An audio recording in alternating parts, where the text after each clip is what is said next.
Hello, everybody. Happy Wednesday night. You've made it to halfway through the week. Actually, you're further than halfway through the week if you're counting like, workday stuff, which, I am. Congratulations, you've made it. It's Wednesday night hockey on Sportsnet. It is Wednesday night watch along time on SDPN, and I'm very excited. Toronto Maple Leafs have done a couple of things tonight that I'm pretty pumped about. Can I run you through the lines? Because this is kind of cool. We got Matthew Nyes back. Yes. We got Austin Matthews back. Yes. We got Nick Waugh back. Yes. And we have finally given the head coach an excuse not to put Max Domi on center. Austin Matthews, John Tavares, Nicholas Waugh, and Scott Lawton up the middle. Thank the Lord Jesus. We've only had this in one game this year. One game. And the one game that we did have it, the Leafs played well. So with Nyes, Matthews, and Max Domi at right wing, that's what the first line was supposed to be coming out of training camp. But everybody's been hurt and injured, and it's not gone well. Easton Cowan is in the Leafs top six right now. John Tavares and William Nylander with him. I think that's pretty cool. That kind of says something about Easton Cowan, don't you think? Like I'm thrilled for the guy. And you got Nick Robertson, Nick Waugh, and Bobby McMahon. I'm excited for that because McMahon and Robertson have always looked good together. Last year, they played a lot of time with Domi. That line hemorrhaged a lot, but it did score a lot. With Nick Waugh's ability to win faceoffs and play a defensively sound game, I'm excited to see what that line can do. And Lawrence, Lawton, and Yarncroke, the all stuff it in your face line. Morgan Riley, Oliver Ekman-Larsson on defense. Benoit McCabe, and Dakota Mermis and Troy Stetcher. So listen, this is kind of getting closer to what the Leafs should look like, are supposed to look like. I'm excited about that. I think you should be too. I mean, listen, tonight, if anything, we're going to find out if we have a team or not. And I think that's kind of cool. I mean, it could be disastrous, but I feel like the vibes are good. I don't know. Are you guys feeling good about it? On the Columbus side, because this is in Columbus, Dmitry Voronkov, Adam Fantilli, and Kent Johnson at forward. A name I want you to watch out for. Luca Pinelli. Luca Pinelli. Why do I want you to watch out for Luca Pinelli? Well, Luca Pinelli, if I'm not mistaken, is a Toronto-born and raised player. Actually, he's from Stony Creek. Grew up a Leaf fan. Is making his NHL debut against the Toronto Maple Leafs tonight. He's been really good with the Cleveland Monsters this year. 10 points in 13 games. He was a fourth-round pick by the Blue Jackets in 2023. So, the chances of any fourth-rounder making the NHL for very long are slim. But this kid's going to get it, and he's going to get it against his own team, his home team, which I think is pretty cool. Also, look for him to score a goal because that's usually what happens. Sean Monahan and Cole Sillinger on his line. Miles Wood, Charlie Coyle, Isaac Lundestrom. That's a pretty nasty third line. I wouldn't like that very much. And Zach Aston Reese, former Leaf, Brendan Gaunce, and Yegor Chinakhov, the guy who asked for a trade this summer. The Leafs offered Nick Robertson for him, and Columbus said no dice. I bet they're regretting that now. Werenski, Provorov ready to go. We weren't sure about Werenski. He's good to go. Denton Mateychuk, Damon Severson, Brendan Smith also good to go today. We weren't sure. And then Dante Fabro. And the starting goalie for the Columbus Blue Jackets, it's looking like it's going to be, from what I understand, Jack Greaves again. And he was really good. Listen, I'm begging the Leafs to do something about Adam Fantilli tonight. He just eats them alive. Chews him up, spits him out. But his family's not there tonight because this is in Columbus. Now, I feel like one of the things that's got to change about tonight's game is Austin Matthews and Matthew Nyes' deployment. And the reason I say that is they have been playing a lot of shorthanded minutes. And I just don't think they need to. At least not tonight. I look at the way the group has played without them, and one of the strengths on a bad team. The Leafs have been a bad team. One of the strengths, though, without Matthews in the lineup, without Nyes in the lineup, shorthanded. Isn't that crazy? Leafs have been really good shorthanded. And you look at the lineup. Again, we can go back to it. You got Lawton, great penalty killer. Yarncroke, great penalty killer. Lorentz, great penalty killer. Nicholas Waugh can kill penalties. I don't think you really need much more than that. You could throw Matthews and Nyes out there maybe at the end of the penalty kill shift and, give them some juice in the legs or something like that. But let's stop wearing out these guys on the PK. I want the Leafs to play their role players in role positions and allow for Austin Matthews and John Tavares and their respective lines to come out immediately after the Leafs take a penalty and crush some skulls. Is that too much to ask? That's what I'm hoping for. So I'm hoping we see that tonight. I don't know if we're gonna. I'm not really sure, but I'm hoping and praying. And one of the things that I think has been annoying is obviously that, every coach has a blind spot, right? Every single coach has a blind spot. Craig Berube seems to have been twofold. Deploying Matthews in only defensive situations and Max Domi at center. Let's take both of those things away. And by the way, I do also want to mention this because it's kind of big Toronto Blue Jays news. Dylan friggin' Cease is a Toronto Blue Jay, pending a physical. 7 years, $210 million. Here's the deal with Dylan Cease that you need to know. This guy is a strikeout machine. Yes, his ERA is a little bit high, but you're not worried about that if you're the Jays. This guy is going to be a perfect fit on the rotation. I want you to think about it. Savage, Bieber, Gosman. Who else am I missing? I must be missing somebody. And also, I guess you could, Barrios is going to be there. And I think from everything I've heard, talked to some people, he's coming back. And he's going to play well. He just had some family stuff he had to deal with. And so you got those 5 as your rotation. That's pretty sick.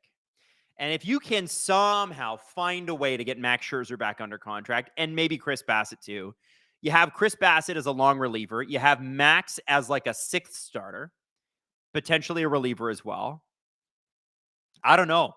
Then you know what? Listen, while we're spending all of Ed Rogers' money, why don't we just go get Bichette and Tucker too and call it an offseason? Wrap it up before Christmas. Just get going, baby. Just get going. Oh, I am so flippin' excited for the Toronto Blue Jays, man. It's so cool to see them spending like this. A lot of people are like, oh, it's a bit of an overplay. Actually, I got to be honest with you. A lot of models had Dylan Cease making as high as $230 to $250 million on a 7-year deal. And a lot of this money, by the way, is going to be deferred as well. And I'm not sure where the MLB goes in a year because obviously there probably is going to be labor disruption, meaning a possible lockout or strike. But this season, they got to go for it. And going out and taking care of a starting front of the line free agent pitcher like this early, we're not even in December yet. MLB free agency lasts till March, man. This is amazing. So I'm really excited. They right now, Talking Baseball from John Boy has Gosman, Cease, Savage, Barrios, and Shane Bieber as the sort of the rotation. I don't know. That's pretty cool, man. It's nice to see Toronto getting out there and flexing its muscle a little bit too. Raptors are in first place. I think they're on an 8-game winning streak. Wouldn't it be nice if the Toronto Blue Jays jumped on that bandwagon and said, you know what? We're good too. This will be the first time that an almost regular lineup is playing in front of Joseph Wall as well. It's crazy. He's 1-2-1 with a .327 goals against average and a .905 save percentage. He's been outstanding, and the numbers really just do not reflect it. Now, Jet Greaves, who is starting for the Columbus Blue Jackets, was excellent last week when they played, and we were doing the stream together. So I'm assuming it's going to start. But listen, you're watching for Matthews and Nyes, who are starting the game with Max Domi. This was supposed to be the first line. Let's see if they can do it. Matthews wins the opening draw. Let's go, baby. Listen, that's about as good as you can get. Start off strong, baby. James Stemler says, Max Domi to Chief on playing center. I'm tired of this, Grandpa. And Berube is like, well, that's too damn bad. Meme Empress says it's 2-0 Bolts. It's only been a minute and a half. I know the Bolts are on a bit of a tear. Very quietly, 7-3 in their last 10. And they are now leading the Atlantic Division. Weirdly enough, the Montreal Canadiens are not currently in a playoff spot. And they were leading the division a couple weeks ago. Oh. Jesse says he wants me to do the face on the mug. Is that it? Does that work? Robert Betts says, not to complain, but the camera seems to be shaking. Is T.O. having an earthquake? No, I just have this desk is not really like the greatest, but I'll try to move it away so I stop shaking things. There it is. It's a 2-part desk and it's IKEA and it's sitting on a rug. So it's a little shaky. Apologies, everybody. Jesse says he's satisfied. Well, then I'm satisfied. I'm happy. Everett is like, he did the face thing. Lisa Mo says the division is jump ball and we're at the bottom. LOL. It doesn't have to stay that way, Lisa. It could be Austin Matthews and his merry men charging up the standings in December. They need one good month. This is salvageable. I refuse to be negative about this. I'm excited. We're about 90 seconds into the game. And I'll be honest with you, not a whole lot's happened. I've been watching. I'm watching tonight for Leaf defensive coverage. I'm watching for gap control. I'm watching for getting in the way, like all the boring stuff, right? Like, what are you doing on the passing lanes? Like, none of this, like, listen, if you want to impress somebody, talk to them about passing lanes. And not only will you impress them, you'll bore them and they'll change the subject. But they'll be like, that person knows puck. And then they'll be bored. Because you're a nerd. And you know what? That's good. We're all nerds here together. Stetcher moving the puck up. Flipped in. Greaves is going to give it to his defenseman.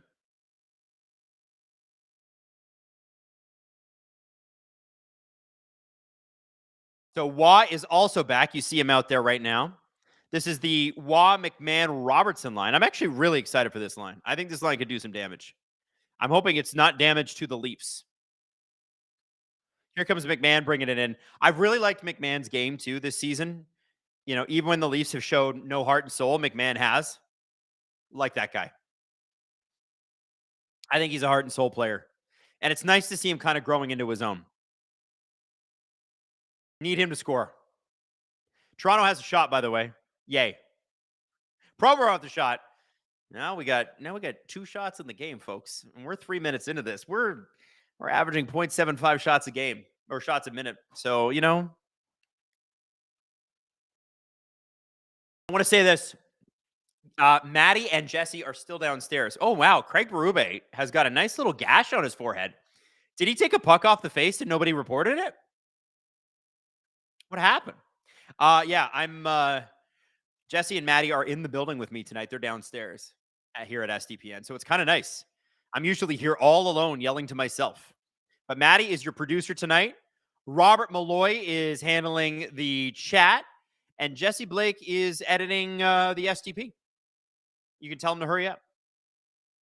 If you're a VIP member, which I hope you are, you can already watch it. But don't do it yet. Wait till after the game.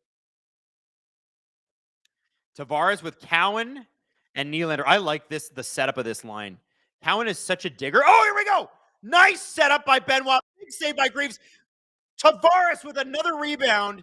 That was a great play. And listen, Columbus fans are giving Jet Greaves a big cheer, and they should. But that was an excellent play. Easton Cowan covers off the pinching Simon Benoit, who throws it out front to the right guy, William Nylander. He doesn't score, but he's the right guy. And William Nylander normally scores. Orange Joe 30 says, I paused the pod to be here. Hello. Hello. Kyle says, Adam, what's on your face? My face is charitable, okay? This is a charitable face. This is Movember, baby. The Leafs don't want Domi at center, and yet Austin Matthews just got kicked out of the faceoff dot, and Max Domi had to take the faceoff.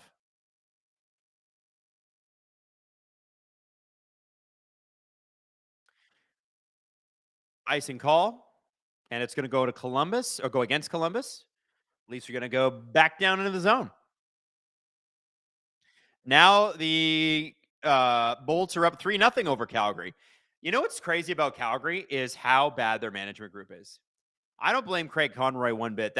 Those Don Maloney interviews, holy moly. If there are any Flames fans in the chat, like, give them all the love, okay? Because they know that the way it's being run is wrong. But there's nothing that they can do. They're not paid the big dollars. 15:54 left in the first. Lundestrom and Stetcher fighting for the puck behind the net. Matthews there to provide some support. There's the ref's butt. They changed the shot. Matthews to Domi. Domi's got Nyes. He's going to make a pass, and a good one to Stetcher, who's moving up. Tries to pass to Nyes. That pass is broken up. Good defense there by the Columbus Blue Jackets. I think that was Provorov that was back. Great first couple of shifts here by the Matthews line. Remember, they've missed a lot of time. 2.5 weeks each. It was crazy. Chris Johnson on the CJ show was like, well, the Matthews thing was always a 2-week injury. 2 to 3 week injury. Why didn't they just tell us that? Like, sometimes it's good to know that something's going to be painful beforehand, because at least I know the pain's got an expiration date. Like, this exam will be 3 hours long. Well, that's going to suck, but it's only 3 hours. I'll get through it. Boom. This doctor's appointment is only going to be 35 minutes long. I can handle that. Austin Matthews will not play center for the Toronto Maple Leafs for most of November, and we don't know when he's going to be back. That sucks. I hate that. Apparently, the Calgary Flames have gotten a shot. Good for them. Boy, oh boy. Gripper Nation, it's rough. It's rough to be a Flames fan right now. Anita said 3-hour-long prostate exam. 3 hours. I think anything past an hour, you're just playing with it.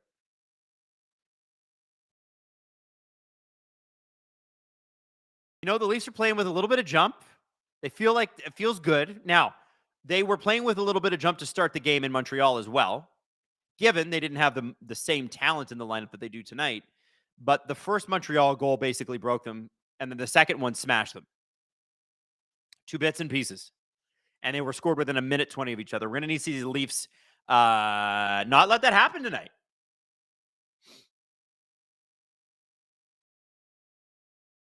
Benoit activated again there through the neutral zone. It's kind of interesting to see him getting involved in the play. He's starting to skate more. I know he was hurt most of training camp. It's feeling like he's feeling more comfortable. He's obviously playing with Jake McCabe, which they made a pretty good pairing a couple seasons ago under Sheldon Keefe.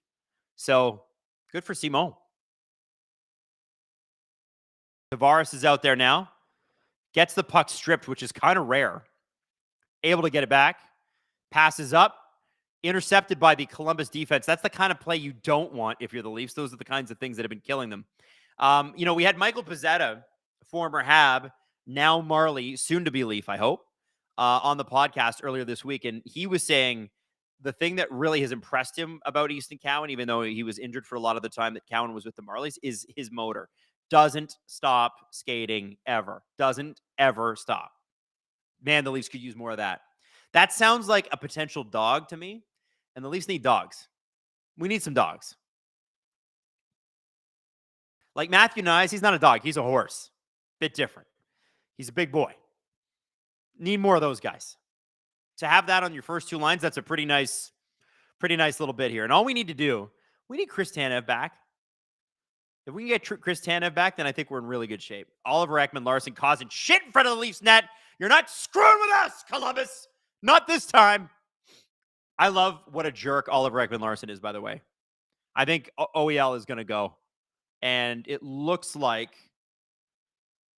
Columbus is too. And by the way, it's worth mentioning Matthew Olivier is not dressed. Miles Wood, who is also a noted bastard. And a pretty good one, too. Good pest. He got the shot. And it looks like, so yeah, OEL and I think Coyle got into it, but I think Wood is going to go. I think. Jan Ball says Tanev likely done for the season. I haven't heard that. I don't think that's the case. I think they're just taking their time. He had a couple of concussions within like a week of each other, and it's just like not a good idea to have that.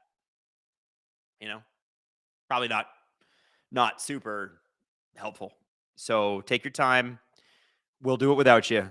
Get back into the lineup. Be healthy. By the way, Emo Jalapeno says the camera is shaking so bad. It's because I'm leaning on the desk. Is that a problem? Are you guys upset by the camera shaking? Here, I'm going to do this. I'm going to fix something. Here we go. Let's see this. Is it shaking now? The mic's shaking. It's me leaning on the desk, honestly. I'll sort it out. Lisa Mo says, do not rush back from a concussion. Yeah, true. But like, these are NHL players and they're kind of nuts, right? Benjamin Johnson says, this is a boomer stream. Is it because of the mustache? My wife hates this mustache, by the way. Like, absolutely cannot wait for this weekend because at the end of the weekend, I get to shave it. And she's like, I get my husband's face back. I think she'd like it if it was like this. She does not like the handlebars, though. But she said if it was like this, like more of a Tom Selleck. I'm not going to look like Tom Selleck. Can't fix that. But if it gets to there, she thinks it'd be much better. Steve Austin says, I got a concussion 6 weeks ago and it's still affecting me. They're rough. And the thing is that some of them can heal up in a couple of days and some of them take months and you don't know. Oh, wow. Miles Wood literally tried to choke OEL there and OEL cocked him in the face. There you go. Man, I love that. Oh, so are we getting 2 penalties here? Is Cowan going? Are the Leafs on the penalty kill? So Columbus is going to get, it looks like coincidentals plus OEL gets the extra 2. So we're going to see who's killing penalties. I hope it's not Matthews. Perfect. Lawton is out there with Lorentz. This is what we were looking for, kids. Penalty kill without Matthews and Nyes has been very, very, very strong. Tofu Moto, did you guys give Jesse crap for the Oilers pick? Oh, puck goes off the post. Zach Werenski just ringed one off the post. Lorentz, Fantilli to Werenski, Fantilli and to center, and it's intercepted by Steven Lorentz. And it's played to the line, but not quite out. It was right along the line. Columbus is able to reload. That sucks. I think the Leafs were looking for a clearing attempt, potentially a nice little break too. And Steven Lorentz plus the D are going to be able to change, as is Scott Lawton as he gets it deep.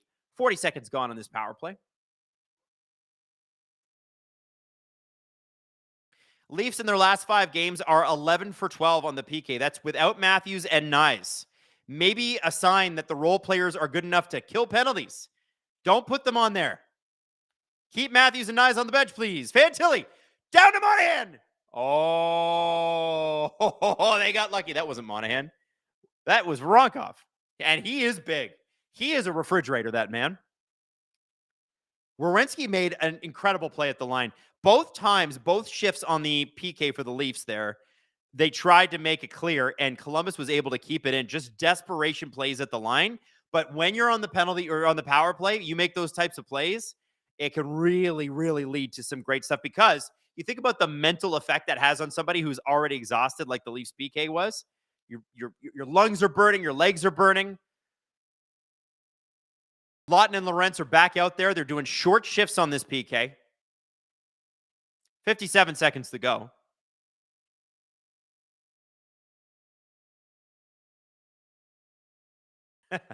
When did James Hetfield get here? I do have a James Hetfield kind of mustache.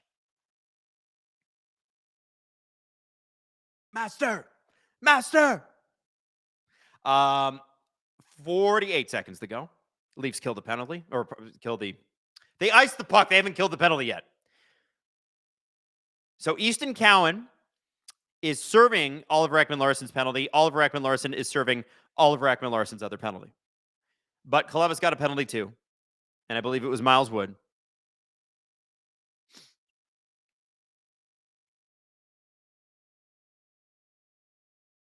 I believe Matthew Nyes is now out there, as is Austin Matthews, because Craig Berube just can't help himself. But remember what I told you at the beginning of the game. Have them out. If you're going to have them out there killing penalties, have them out there at the end. Easton Cowan's going to leave the box, and then they're going to be 5-on-5, and they're going to be fresh-legged. Oh, big save by Joseph Woll. 10:49. Leafs allow one shot on the entire Columbus power play. They are now 12 for 13 in penalties killed in their last 5 games, and then including this one, part of 6. So Cowan is out there with Nyes and Matthews, and I would imagine that Tavares, Nylander, and Domi are going to take a shift after this, and this is kind of what you want. You want to put your best lines out there after killing a penalty. Maybe get yourself a scoring chance. Maybe get yourself a goal. Leafs did a great job on that PK. Cowan is actually still out there. I guess, man, the guy's like 20. What's he going to do, get tired? You don't get tired at 20.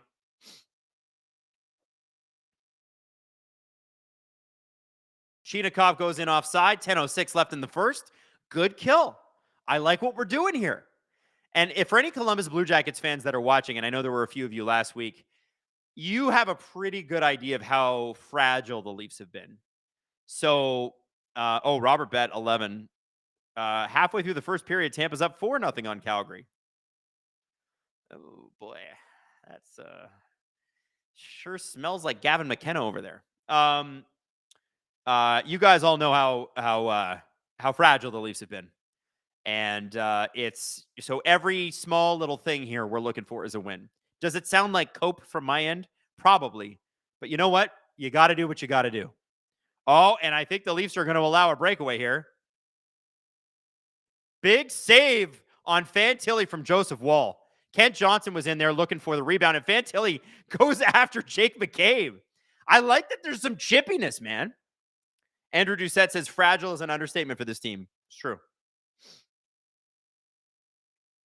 Oh, there's a lot. Yeah, they're mad. They're mad.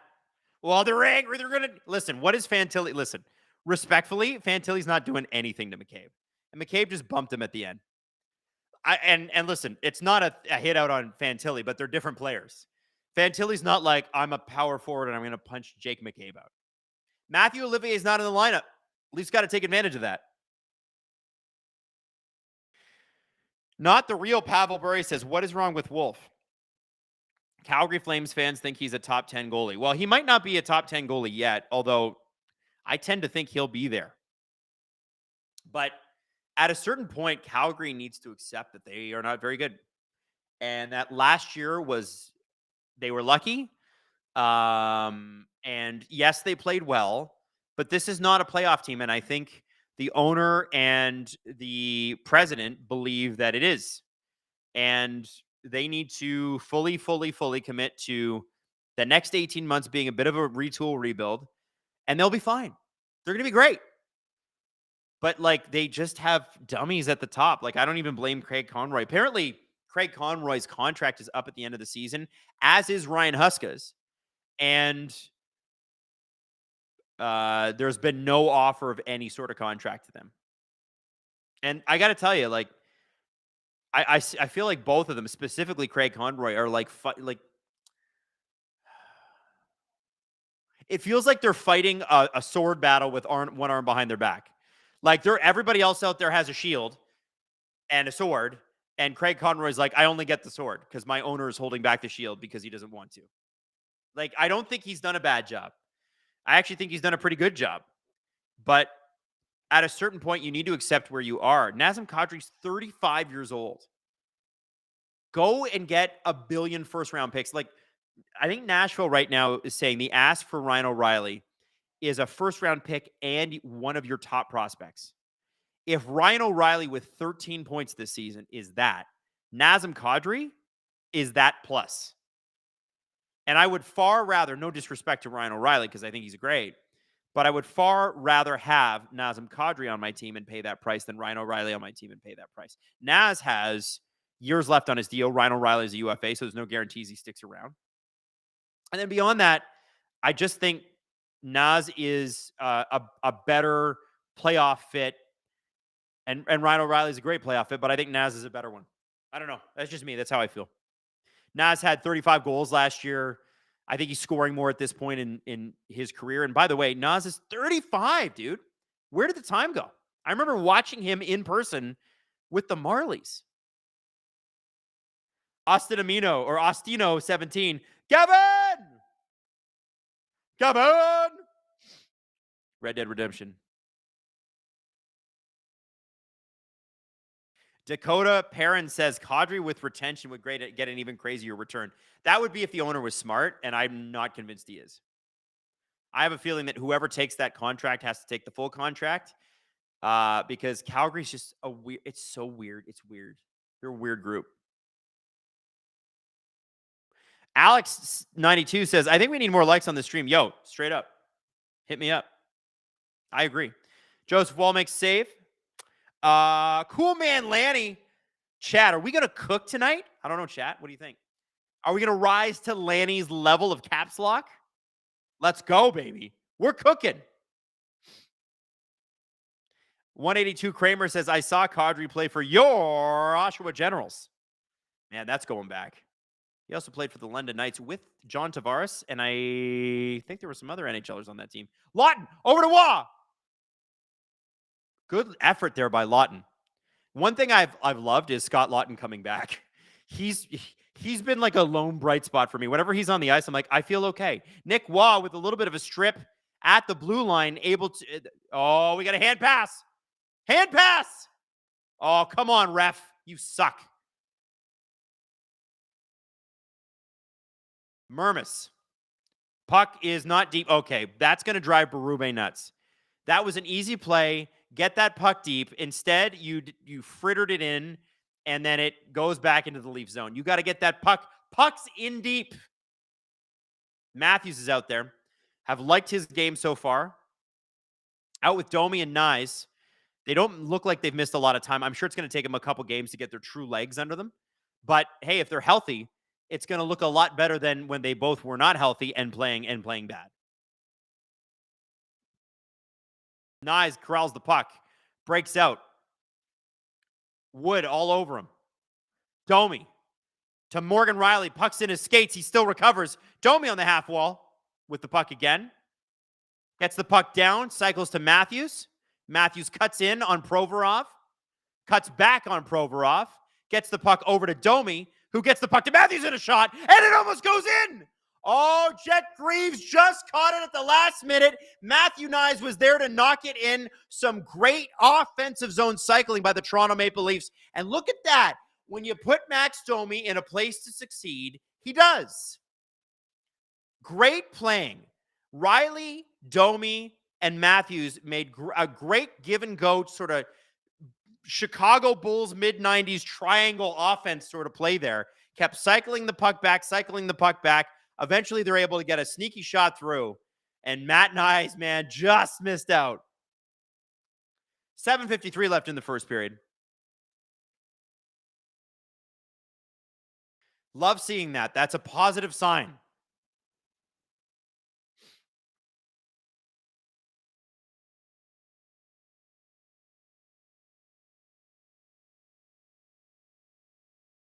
Riley to Nylander Tavares. Nylander's breaking in. It's sort of a 1-on-3 with the shot. Just goes over the shoulder of Jet Greaves. That would have been a sneaky one. Greaves was down early. If Nylander had hit the net and maybe high left side on that, I think that puck's in. Yeah, hot take. If he shot it at the net, it might have gone in. This is what you come into SDPN for. The hottest of takes. The smartest of takes. If he hits the net, it's got a chance.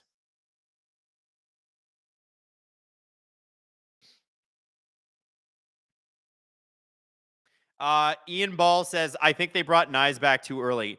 No, I don't. I heard Craig Simpson say that on the broadcast. I don't agree with that at all. I think he was just disappointed. I think Nyes is fine. Lawton. Lawton over to, whoa. Lorentz just got hit really hard from behind. Well, not hard. It was just a weird bump. Normally, that would be what we call boarding.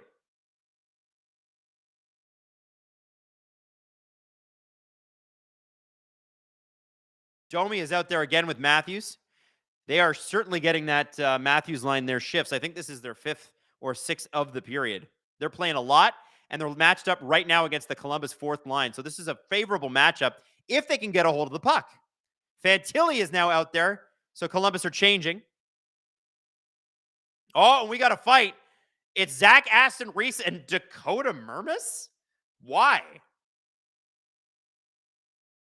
It was really more of a, I don't even know if Dakota Mermis did anything. And you know what? Hey, I'm going to say this. I kind of really like the fact that Mermis got Aston Reese to commit to that. Even if he takes a penalty, what that does is Columbus was looking like they were going to have a pretty strong little cycle there with Fantilli's line out there. And that just killed it. And Zach Aston Reese, who is a fourth liner, no disrespect, just killed a offensive zone chance for the Columbus Blue Jackets because he lost his temper. That's great. That's kind of what you want. So I want to see what Mermis and Aston Reese. Oh, so Mermis got him in the face, and then Aston Reese got Mermis in the face. And then there's two guys on Mermis, and then Aston Reese dumps Mermis, tries to get his helmet off because, wait, so Mermis is the only one? What? Mermis is the only one. Are you friggin' kidding me? Two guys on him. Holy, good for, Berube's hot. He's pissed. That's some bad refereeing. Good for Mermis. I still think Mermis, I love seeing a little bit of fight in that guy. That's bullshit. That's a bullshit call right there. That is total crap. What a joke. What a joke. Unbelievable. Oh, good. I hope the linesman's hurt. He deserves it after calls like that. You guys suck. Why is Mermis not? Are you fucking kidding? Excuse my language. Are you kidding me? Aston Reese gets nothing?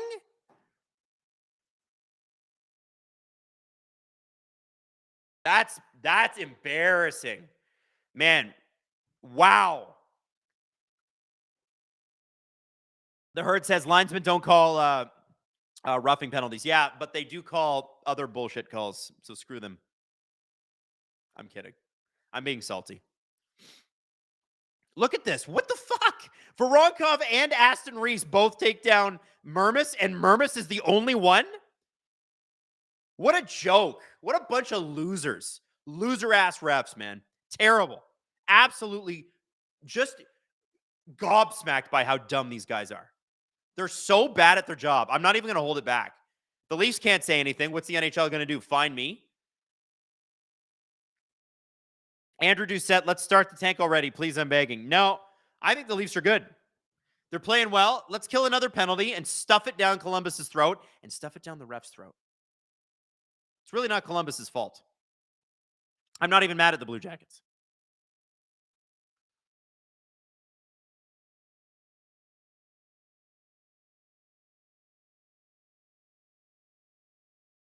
I don't think the Leafs have played particularly bad in this period. I think they've played pretty good.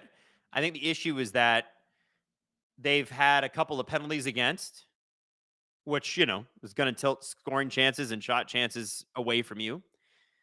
I also think there's a couple of guys in this lineup getting their feet.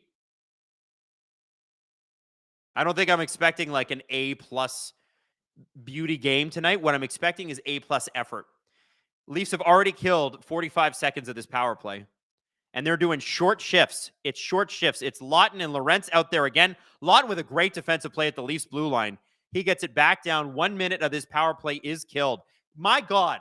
Anybody that's tweeting about Scott Lawton being bad at hockey, they're not watching hockey.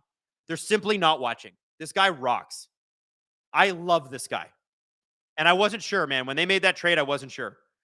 Buddy, this guy rules. Absolutely rules. Like, he is chicken soup for the soul. He is Chris Tanev, but he's a center. I love him. By the way, I can't wait for Chris Tanev to be back. Such a man crush on Chris Tanev. Matthews out there. He clears the puck. Tries to. Columbus gets in the way of that. They've been really good on these power plays at doing that. Lots of pucks that should have left. At Columbus defense is really good. Provorov with the shot. Columbus defense really good at keeping it in. 20 seconds to go. Matthew Nyes tries to intercept. Provorov with a shot. And Coyle was in front of the net, but Joseph Wall makes the save. Let's flippin' go. Heather says, hey, Adam, relax. There will be a makeup call. There better be, Heather. And listen, Heather,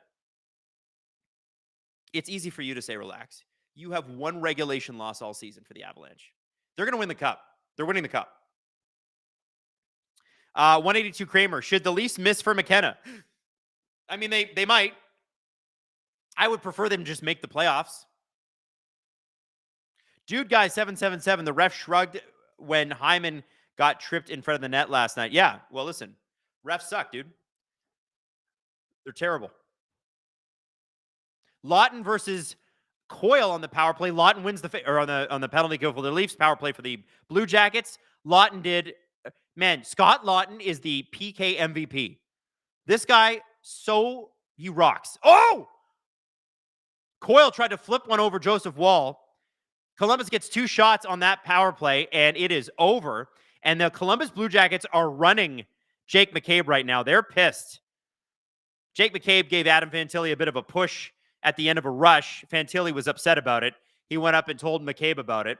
And McCabe said, "What are you going to do?" And, listen, Fantilli is a phenomenal hockey player. But Jake McCabe has a cement block face. You're not going to hurt him. Unless your name is Matthew Olivier. And he's not playing tonight. Joseph Woll playing the puck a lot more now. It was a real factor. By the way, that should have been a penalty too. They just grabbed Simon Benoit's arm. But I guess we're just not doing that this period. Against the Panthers last season, I guess. Same year, unfortunately, this spring. When Stolarz went down, it was really noticeable that Woll really was not very good at playing the puck, which meant that he left his defenseman exposed, and they got crushed by the forecheck of the Panthers. You could tell Joseph Woll recognized that, needed to learn that, worked on that this summer. He's still not great at it. He still gives me the heebie-jeebies with it, but I like the fact that he's trying and practicing, and that's what the regular season's for. He's also playing great goaltending. He's good at his job. Nice. Puck gets it past Fantilli.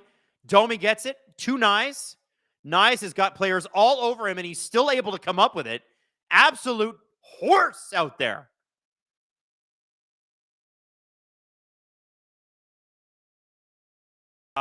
Jordy says, is it weird that I'm in the West and we're ahead in the broadcast? You're ahead in the broadcast likely because you have cable. I have the Sportsnet broadcast on the Sportsnet app, which they love to delay by 45 seconds for some dumb reason. 2:06 left in the first. Columbus out shooting the Leafs 11-5. Leafs have killed a couple penalties. Probably a good reason for the shot differential this period. But overall, 5-on-5 has been a pretty good game for the Toronto Maple Leafs. And we're not looking for absolute domination here. We're looking for a team to build some confidence, which they have not had all season. The injury bug bit them hard, but let's be honest, they started like crap. And I'm really interested to see more of this line. McMahon, Waugh, and Robertson, they have not had a lot of shifts this period because the Leafs have spent 4 full minutes on the PK. But I think they're pretty fresh, and I kind of like the makeup of what that line could be. Great, speed from McMahon. Oh, are they really going to give Waugh a penalty there? Oh, my God. And Nick Waugh can't even believe it. So that's a hooking call? Oh, I guess that's a hooking call. Buddy, Simon Benoit just had his arm physically grabbed to the point where he had to drop it and play the puck with one effing hand. And he didn't call it. Oh, man. Man, the Leafs whistle's tight tonight. Wow.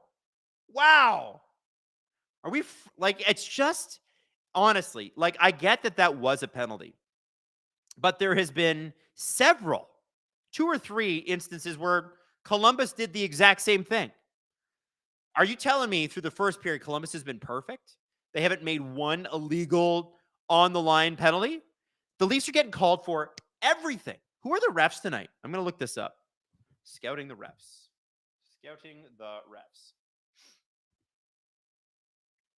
Today's referee and lines, peoples. Calgary, Tampa, Florida, Philly, St. Louis, New Jersey. Give me Toronto. I'm looking. I'm still looking. Toronto Maple Leafs. We got Carter Sandlack. I don't know who Carter Sandlack is. And Chris Schlenker. You know what? Two guys I've never heard of. Jesse Marquis and Jeremy Foucher are the linesmen. Well, man, I love that scouting the refs exist. They are both West Coast guys, Vancouver and Medicine Hat. And their record, Toronto's record with them is pretty even. All right, fine. I can't find bias. I can't be salty.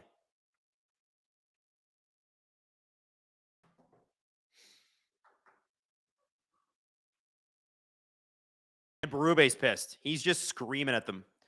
I honestly, I think the most egregious thing was still the Zach Aston Reese thing. That should have been coincidentals. I know, like, Columbus has taken a penalty this period, but the Leafs got an extra penalty on that. So it was coincidentals +2. And then with Mermis going head to head with Aston Reese, I would have thought it was going to be a 4-on-4.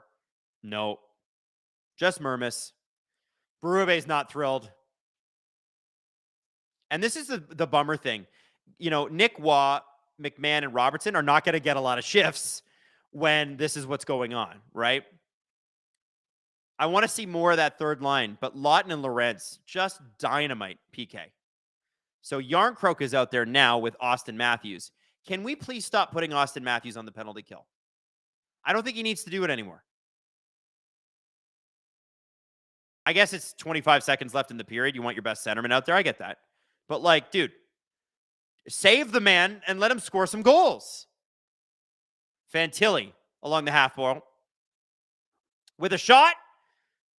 Yarncroke gets the rebound and throws it down, and it is going to be, there's about 5 seconds left to go in the first period. Egregious penalties. Egregious. All right, well, that's the end of the first. Leafs took a lot of penalties. Not great. We don't love that. We're not a fan of that. But they survive it. Penalty kill looks great. Hey, listen, like, if you're going to take a lot of penalties, at least your penalty kill looks good. They look like they're having a little bit of fun out there. Domi, Riley, and Matthews kind of gave them the best look of the first period. Great cycle game. Puck got past Jet Greaves, just was not able to get in front of the net, and Greaves or get into the net. Greaves was able to reach back and get it. Nice to see the Leafs yelling at the ref. Nice to see Berube yelling at the ref. We need passion. We need fire. And we're getting that. That's good. You know, one of the craziest things I've heard from Leaf reporters in the last few years was Luke Fox was on Kipper and Bourne earlier this week, and they were asking him, like, what's the vibe down there? And he's like, well, usually when a head coach has to tell you, it's, you know, the glass is half full, which is what Berube said at the end of practice on Monday. The glass is not half full. You shouldn't have to say that. And then he said, I don't sense the Leafs are pissed. Like, they're not breaking sticks or whatever. He's like, if anything, it feels like low energy. And I was like, oh, no. Low energy. Because that, to me, is like borderline depression. But what I'm seeing tonight, and I hope you're seeing the same thing, is that was a pretty good period. 5-on-5, they look great. Penalty kill looks great. It would be helpful if they stopped taking penalties. It would be helpful if the refs started calling some penalties on the Blue Jackets. Maybe get a power play out there. Leafs have not had one. But I'll take it. I'll take it. Good start. Joseph Woll looks strong. I'm happy. I'm happy with that first period. Scott Thompson says that first period was nightmare fuel. I didn't see that at all. I completely disagree. Not because I'm a hater. I thought that was pretty good. And you know what? If you're the Blue Jackets, you're probably pretty happy with that too. But I'm happy. I'm happy with that. I think that's a good start. Caitlin Buger says, hey, I'm here at the game. The calls are terrible. Huh. Scott Thompson says Berube is cosplaying. Oh no, let's not. Let's delete that comment, please. All right, Maddie, what are we doing here in terms of what do we got? Huh! Okay, so the Leafs obviously got their behinds handed to them. Behinds handed to them. What's wrong with them? Well, we went into it, and we're going to play that clip for you now, and I'll see you at the beginning of the second period. Tell me if you think, after watching this clip, if you've seen any changes in the first period based on what we said, right? So watch what we said. It's talking about after the Canadiens game.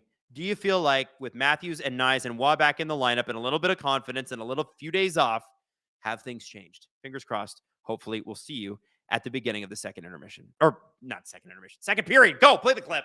In that second period, like people were laughing at me because I said that's the hardest I've ever seen the Habs dominate the Leafs. And they're like, what about 2021? Well, that single period, though, of hockey was globetrotter shit. Like they outshot them, 16-1? But it wasn't even the shots necessarily. It was them flinging the puck wherever the hell they wanted. And I've never, in memory, sat there and advocated for a goalie who was standing on his head. Mm-hmm. Woll was unbelievable in that game. They should have lost 10-0. I'm like seriously 10-0. I advocated for the Leafs to pull Woll just to save him. And they did. And they did. It took until the fourth goal, but like, what the hell was he supposed to do? And with Anthony Stolarz in witness protection, because they won't tell us what the hell is going on other than he's a ways away, which is not a measurement of time, they have to protect this goalie. And so they said, all right, Hildeby, we're just going to go ahead and throw you to the Wolves. And that seemed to get their attention. And what was funny, the Leafs score late to make it 4-2.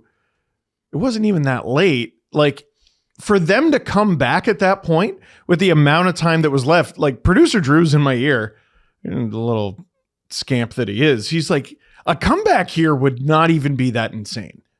Like, the Leafs have plenty of comeback wins this season. The Habs have not been a particularly good third period team this year. Not a good goaltending team either. Like Dobish has been, Montebo's been unplayable. Dobish has been good. Dobish's numbers in that game were good, but I thought he looked beatable. Like I thought he looked shaky. And so what I don't understand is how between the ears this team is. Like, yeah, there's injuries, but Craig Berube keeps saying it. And like, I'm using his words as ammo for, well, maybe he needs to go because he cannot push the right buttons on this team. I don't know if anyone can, which is the devil's advocate for keeping him. Yep. But he can't push the buttons on this team to get them to pull their head out of their ass. They were fine for the first 12 minutes. They allow a goal, shut off. And then once they pulled Woll, they seemed to just boot back up. I don't know how you fix that. Jesse, one of the things Berube has said game after game after game, and this is something we've said for almost 10 years, is until you dig in and play 60 minutes, you're not going to see sustained success. Now, the team has been very, very lucky, and you mentioned this on the show last night with regular season success, but they had a lot of game breakers, and there was a lot of games, and we've talked about it on this show. It came up all the time where they wouldn't play for 55 minutes and then score 3 goals in the last 5, tie it up, bring it to overtime, and win. It happened all the time. Yeah. They can't do that anymore, and they got a lot of talent sitting on the sidelines. And I've seen people go, well, Montreal is officially better, and maybe they are. But the Leafs do have a lot of talent sitting on the sidelines. Is there any part of you that thinks, okay, we still haven't seen the full Leafs yet? I don't know if that even matters at this point, based on how they've played, even when they were the full Leafs at the beginning of the season. Now they're going through this injury slump, and they're not playing well with the guys who are available to play with them. And then we're getting to the point here. I know they're like 4 points out of a playoff spot, and people look at that, but they are last. And if there's not something immediately where they're climbing out of this hole, we just gotta think about this season like it is a lost season, and not a lost season like everything's death and everything like that. Yeah. Oh my God, we're losing our fandom and the team's over. Just a year where nothing goes right in terms of a lost season, and you step back and you retool for next season, because this does happen.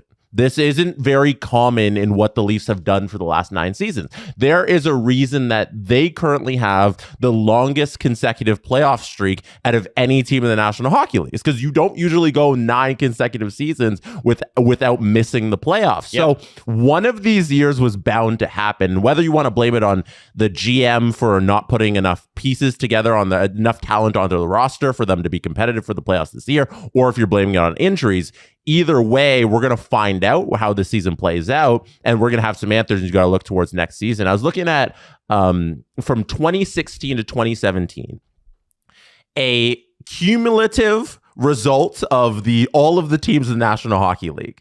This is from, like I said, the 16 season, the beginning of it, to the end of the 2025 season. In terms of total points or total wins accumulated, the Toronto Maple Leafs sit third. They have 408 wins. They are third in the NHL, third in the Atlantic. They have 408 wins, 214 losses, and 78 ties in that span of time. Like Steve said, they were third in the Atlantic because they only trail the Bruins and the Lightning. And you go by points as well, they are third. They have 894 points in that span. The shame of the Toronto Maple Leafs is that during this journey, they have nothing to show for it outside of the regular season. Yeah. They have one of the most successful franchises in this league over the course of a decade. That's awesome. That is successful. That is a thumbs up to the Shanny era for doing something good in the regular season. Mm-hmm.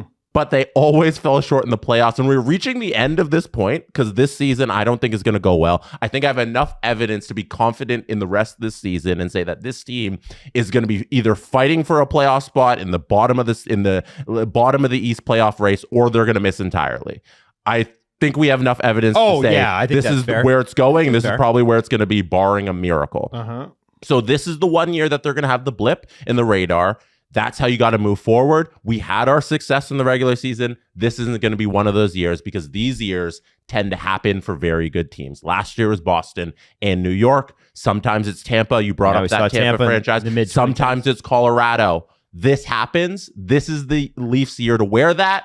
Let's all put on our shirts and wear it. Let me give you some stats here. The Leafs at home actually are not bad. I mean, by the way, I also misspoke. St. Louis, Vancouver, Calgary, and Nashville are the only teams currently worse than the Leafs. And that's by points percentage. So that's the most accurate way to look at it. Home and away splits are crazy. They are the reverse Rangers. 8-4-3 on the road, which is just 8-7, by the way. I just want to throw that out there. That's 8-7. You mean at home? At home, excuse me. Yeah. And then away, they're 1-6. Mm-hmm. They're the worst road team in the league. And they are about to, if I'm not mistaken, as of now, go on a 5 or 6 game road here. They're in the middle of it. They're in the middle. Excuse me. Yeah. Okay. Yeah. They got to come home in the middle of it, but yeah. Yeah. And Anthony Petrelli wrote something that I thought that was crazy. He's like, compounding the issue is who they've lost to.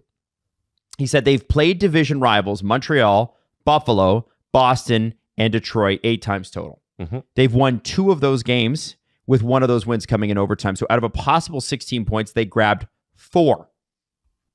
You win 2 more of those games, we're not even having this conversation. Well, no. Because the extra 2, 3, 4 points that you get from that puts you in a completely different conversation because of how tight things are.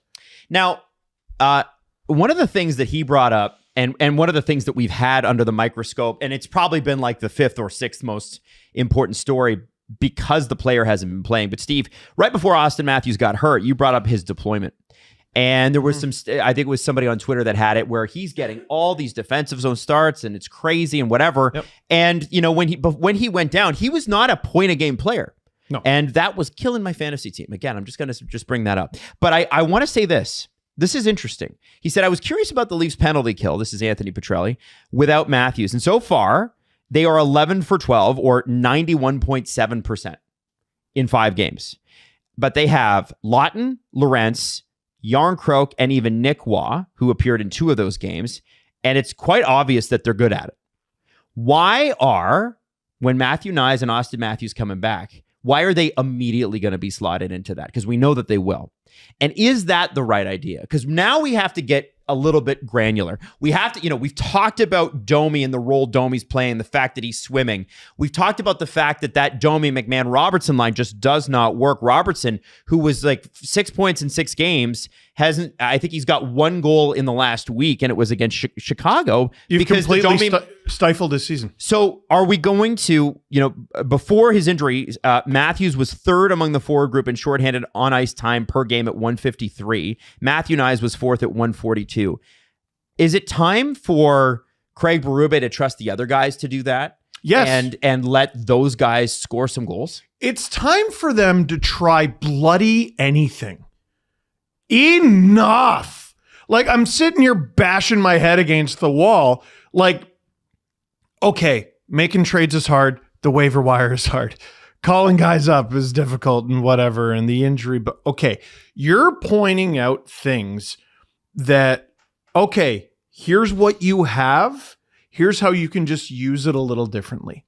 So you use those guys more shorthanded. You do a better job shorthanded. You're giving up fewer goals shorthanded. That allows Matthews and Nyes to dominate the 5-on-5 ice time a little bit more. And come out fresh when the penalty's over. Come out fresh when the penalty's over, because that's one thing the Leafs don't even really have now. You're just throwing out you're throwing out 3 randoms, really. Or it's John Tavares and his band of merry men. They stopped using William Nylander on the penalty kill as well. That's probably good. It is probably good. So if we're going to go, this would allow you to throw out a juiced line. You could do like Matthews, Tavares, Willie. Or you could do Nyes, Matthews, Tavares, Willie. Nyes, Matthews, Willie. Matthews, Nyes, Tavares, if you really friggin' wanted. Yeah, you could throw out all these different options. You can split them up. So you can have some combination of Matthews, Nyes, Tavares, Nylander, Cowan, you threw it out there, and we could maybe throw Robertson into that conversation. Somebody else. Domi as a winger. Oh my God. And then those 2 lines are what dominates the 5-on-5 play, while you let these other guys do what they've done their entire careers. Waugh's been a good player at that. That's how they won a cup in Vegas. Lawton, there's a reason for years we were like, he's going to be worth a 1st-round pick, and then he was in a trade. Lorentz, I'm screaming at them to use him more, because in the one opportunity you gave him to show what he can do in a bigger role, he thrived. Try something, anything else, because if they actually get everyone back and just go right back to what they were doing, it's going to be a waste of everybody's time.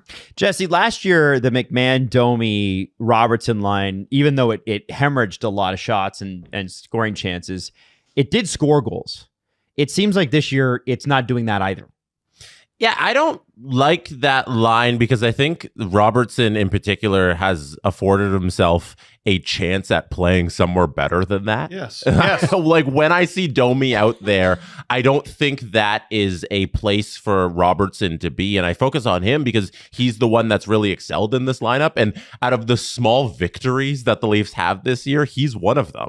They've really found something here in that there's a guy who wanted out of this city, and now he's kind of found a place. And he's really only successful when he's playing in a top 6 role that's a high scoring part of the lineup that's like feeding him pucks with skilled players. And right now, Domi's not that. They never have it. They never have the puck. Yeah, and that line, because I don't think Domi is playing at that level where he can complement Robertson's game. So I don't think that's a useful line at all for Berube to be deploying. Domi can't complement Domi's game. He is not an NHL center. Stop doing it. Like, I'm open to him staying on the team, but if they play him one more game at center, I'm out. Like, they cannot play another moment at center with this team. I don't care who's out. People keep going, well, there's injuries. I laid out how you can avoid doing that. if you really wanted to. You could have Tavares, Lawton, Lawrence, Quillen. Is that great? No. It's better. For the love of God, it's better.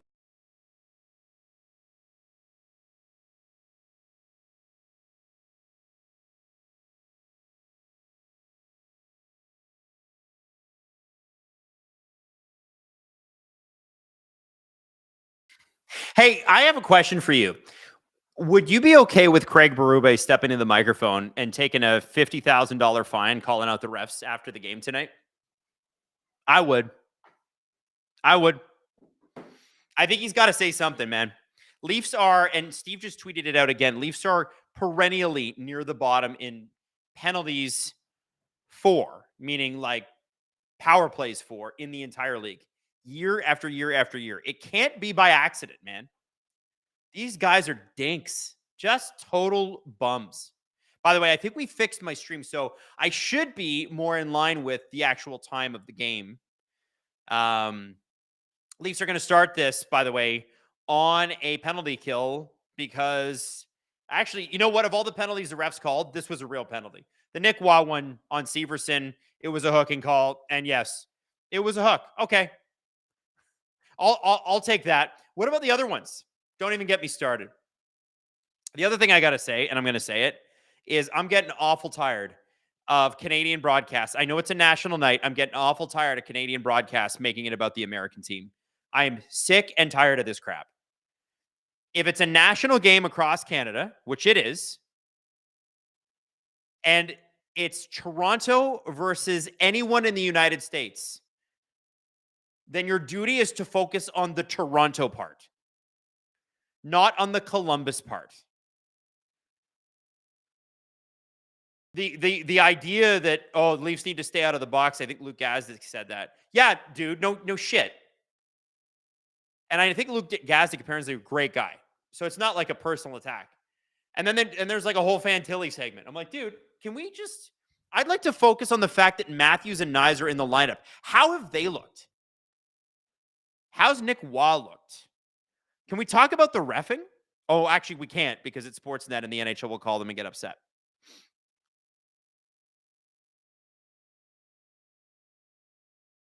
It's annoying, man. It's annoying.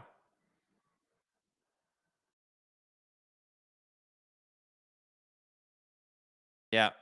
Anyway, there's my rant. It's over.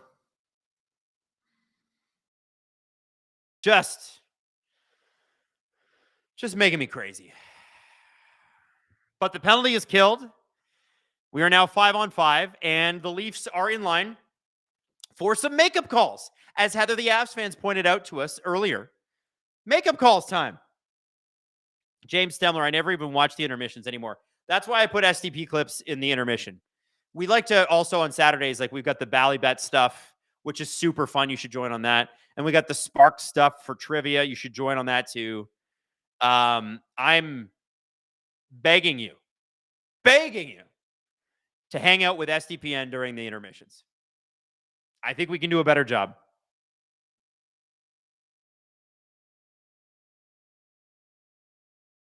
You know, I never want to be too hard on the on-air folks because remember that they're taking their orders from people upstairs, but there's got to be some new directives from the people upstairs. Like, you have to understand, if you are not a Toronto Maple Leafs fan, you will not understand this. Toronto on Sportsnet is the only team that does not have its own local broadcast. They're starting to make Kipper and Bourne their local broadcast. Look at Matthews. He's pissed. He's yelling at the linesman. Good. It's nice to see some friggin' fire here. I'm begging Sportsnet to realize that their biggest market is Toronto. They make their most money in Toronto. And that Leaf fans deserve a Toronto-centric broadcast, even if it's a national night, when we're playing Columbus. God, I'm angry tonight. I don't mean to be. I'm annoyed by the refs. I'm annoyed by that intermission, man. That drove me crazy. I don't think that's too much to ask either.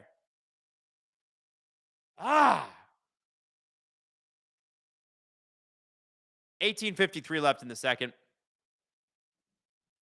Nick Bazanenson says, hi, everyone. Hi, Nick. Nick, welcome to Gripper Nation, sir. It's a good time. Usually it's a good time. I was just grumpy pants there for a second. I apologize, everybody. Sometimes you got to put on your grumpy pants and say what you think. And then you got to get a William Nylander shot at the net. And here we go. Oh, I just missed. Nylander out there with Tavares and Cowan. I really like this line. It's looked good tonight. They haven't had enough shifts because the Leafs have been on the PK most of the first period. But I still like it. Lundestrom. Shot. Woll is able to push that aside. Leafs getting a little pinned here. Need the forwards to start moving their feet. Lundestrom. Oh, that one could have handcuffed Joseph Woll if it hit the net, but it didn't. And I think that was actually Severson that took the shot, not Lundestrom. Hard to know. I'm not at the game.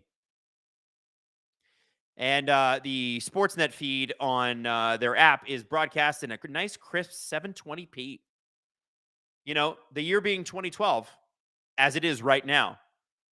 That's the height of technology, I would say. God, I'm annoyed. Rennie says, is Sportsnet the only sports cast that doesn't have a cast for Toronto? Like, does TSN as Amazon? So Amazon only has their one broadcast group.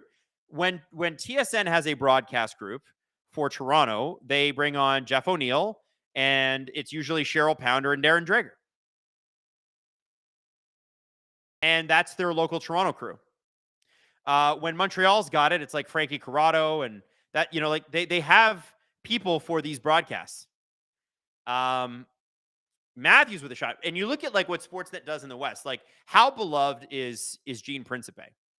You know, Kelly Rudy doing the Flames broadcasts, Dan Murphy doing the Vancouver broadcasts, right? These guys are all really, really, really talented and really good, and they're loved in their community.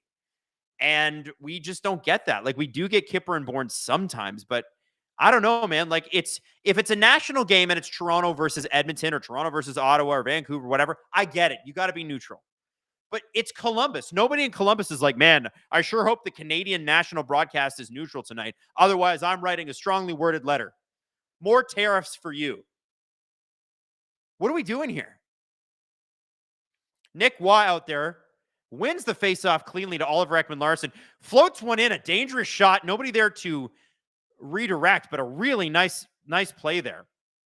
And this Nick Waugh line is the one I've wanted to take the most look at tonight because Robertson and McMahon were really good last year with Domi. I think they needed a different center, though, because I don't think Domi's a center. I think he's best served on the wing, and we're seeing him with Matthews tonight, and he looks good. I'm loving what I'm seeing from this line, and I want to see them score. I want to see them be rewarded for it. RMS fan. I'm sorry, I can't pronounce your name. Considering the Leaf fans bankroll the whole league, I don't think a national broadcast team is too much to ask. Well, not entirely true. Leafs, Rangers, Penguins, Sabres when they're good, Chicago Blackhawks, Los Angeles Kings. You know, those are the broadcasts that, you know, Vancouver Canucks, Edmonton Oilers. Those are the ones that really generate a lot. And it's not to say that local broadcasts don't do well. They do. But on a national level, on, you know, those are the teams that are really doing it. And I think in Canada's case, Toronto is far and away the biggest money-making market. It makes sense. It's like, I don't know, 14 million people in Southern Ontario. Of course it is. It's just annoying. Vulcan says, off topic, can we get a small vid of the main websites and apps SDPN uses for stats and such? We would love to have quick access to the stuff you guys use. That's a really good idea. I think we could do that. I can't do it tonight, but for sure. Absolutely. Monaco Forever 26, not Montreal. Montreal has its own local broadcast. It's a TSN one, as does Winnipeg, as does Ottawa. Those are all TSN markets. Sportsnet's got Calgary, Edmonton, Vancouver, and TSN and Sportsnet split regional Toronto Maple Leaf games. And obviously, you know, Sportsnet has all national games for all the teams. 15:56 left in the second period. Leafs having a pretty good start to this period, despite starting it shorthanded. Have done a great job on the PK all night. Have had to work their PK just a little too much, but it's been nice to see some good cycles there. They just forced a Columbus icing. I have to tell you, man, Scott Lawton. I love this man. I have such a crush on Scott Laughton. I might get his jersey. 15:45 is where I'm at in the second period. Monahan won the draw. Leafs get it, turn it over. Domi able to get over to Nyes. Nice play by Max Domi. Nyes is just a step behind where he needed to be to get that shot off. This line has been offensively very creative tonight. Nyes steals the puck back. Too hard of a pass for Riley. And Sillinger is off. Riley all over him. Oh, no. Leafs are wide open. And the puck, great save by Joseph Woll. And there was a hand pass by Columbus. Wow, a favorable call for the Leafs. Imagine. Remy says, damn, Adam is like 45 seconds behind my feed. Yeah, listen, man. I don't know what to tell you. Sportsnet's app is always 45 seconds behind. That's what I'm using.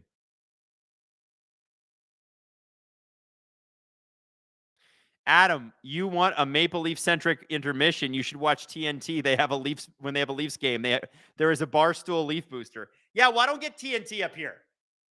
Although I do see the clips, and I think Biz does a great job.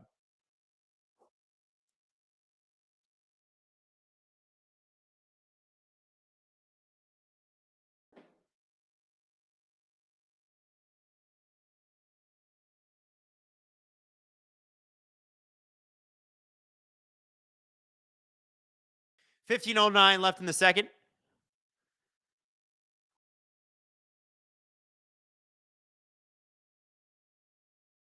McCabe, shot in.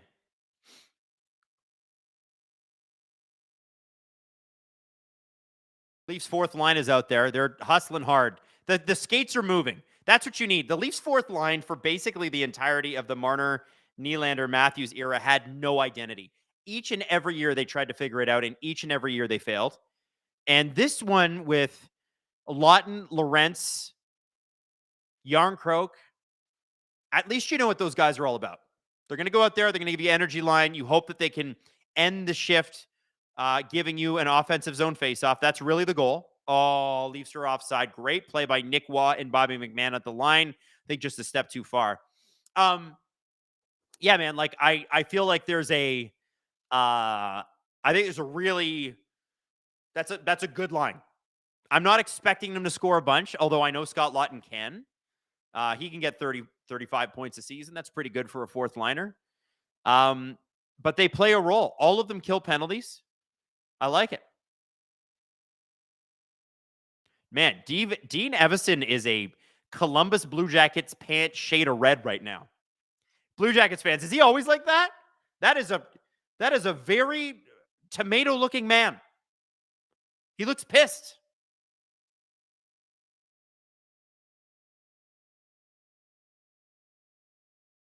$14:10 left in the second.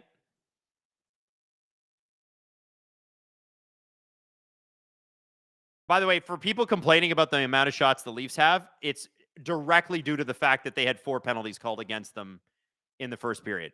Don't read too much into that. They spent a lot of time killing penalties in the first period, and I would say 2 of them at least should not have been penalties.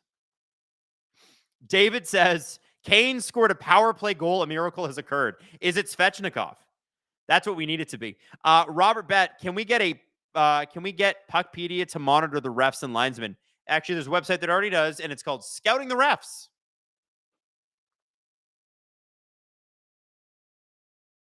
Maddie, can we fix the time on the Sportsnet stream here because it's different from my time? So I'm at 13:46. It just started.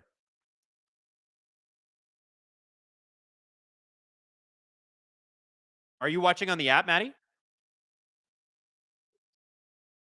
Bizarre. So the internet is different upstairs than it is to downstairs. So it's not going to be perfect tonight, guys. You're just going to have to deal with it. We'll figure it out. I'm asking you guys to not worry about it so much. But I will call out times every time there's a face-off. How's that? The Leafs third line is being pinned out there. All of them about 130. So that's too long. They're finally able to clear. Adriana says, I like Stetcher. He seems like a gamer. He does. He does seem like a gamer. Cowan. Digging down. He cuts in front. Hey, a Leaf driving the net? What? Nylander keeps the puck in. He's got it. Columbus Blue Jackets back off. Oliver Ekman-Larsson in the corner. Nylander covering for him at the point. He makes a move for the net. Tavares has now got it. Morgan Riley at the set. Oh, with a shot. And that puck just goes off the side of the net. Jet Greaves has been solid tonight. He's always pretty solid for the Leafs, or against the Leafs. Jerk. Nylander. Oh, Nylander to Riley. Riley just couldn't get that tip. But great playing here by the Leafs second line. This is looking good. OEL and Riley look really strong together. Going to be pretty hard to split them up when Tanev comes back. Francois Labelle just got in. Were the penalties bad? 2 of them were bad.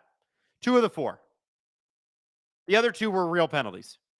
And Columbus is for sure committed infractions that they've just not been called for. We're almost midway through the second period, and somehow, some way, Columbus has played, other than the coincidental minors, played a perfect game. No notes. Perfect game. They've never, not a single thing they've done would warrant a penalty. Not one. I'd like to know what kind of prop bets the refs made tonight. Werenski back. Shot. Oh, and that puck goes wide. Domi was down, tried to block it. Puck out front. Nyes almost gets stripped, and that puck is flipped over the glass and out.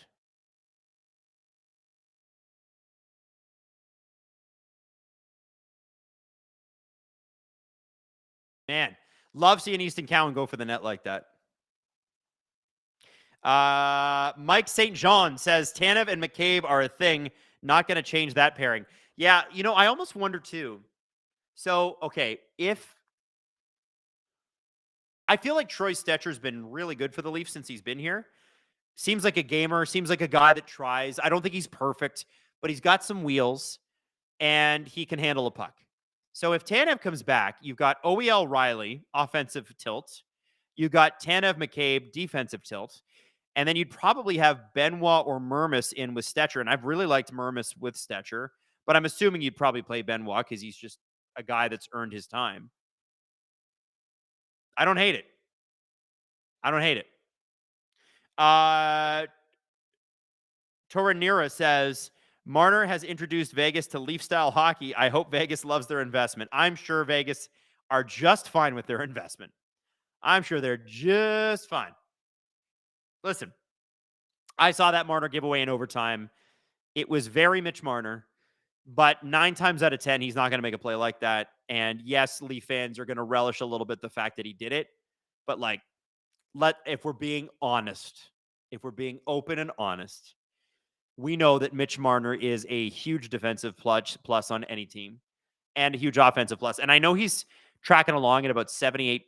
Like he's on track for 14 goals and 78 points. I don't think that's going to last. If it does, then it does. But I don't think for a second anybody believes that that's going to be his pace for the whole year. Aliette says, please let Jesse know we'd like a Cease signing video. Maddie, can you let Jesse know that we need a Dylan Cease signing video for the Jesse Blake channel?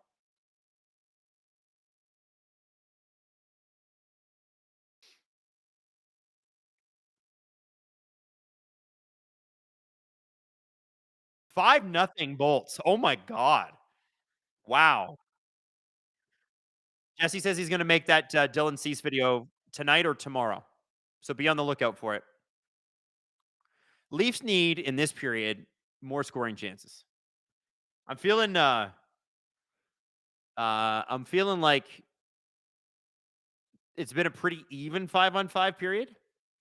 Maybe tilted Columbus's way. Kind of need a little bit more. Going to need some like actual chances. Loved what Easton Cowan did. Love what that line did on the last shift, but like here they are again. Offensive zone faceoff. I need William Nylander to be William Nylander. How's that? I need him to be just an absolute rock star. Can we have that, please?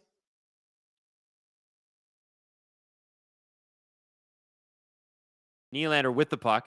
Tavares is going to get it. He crosses the blue line, dumps it in. Nylander gives chase. Cowan. OEL. Oh, that's blocked.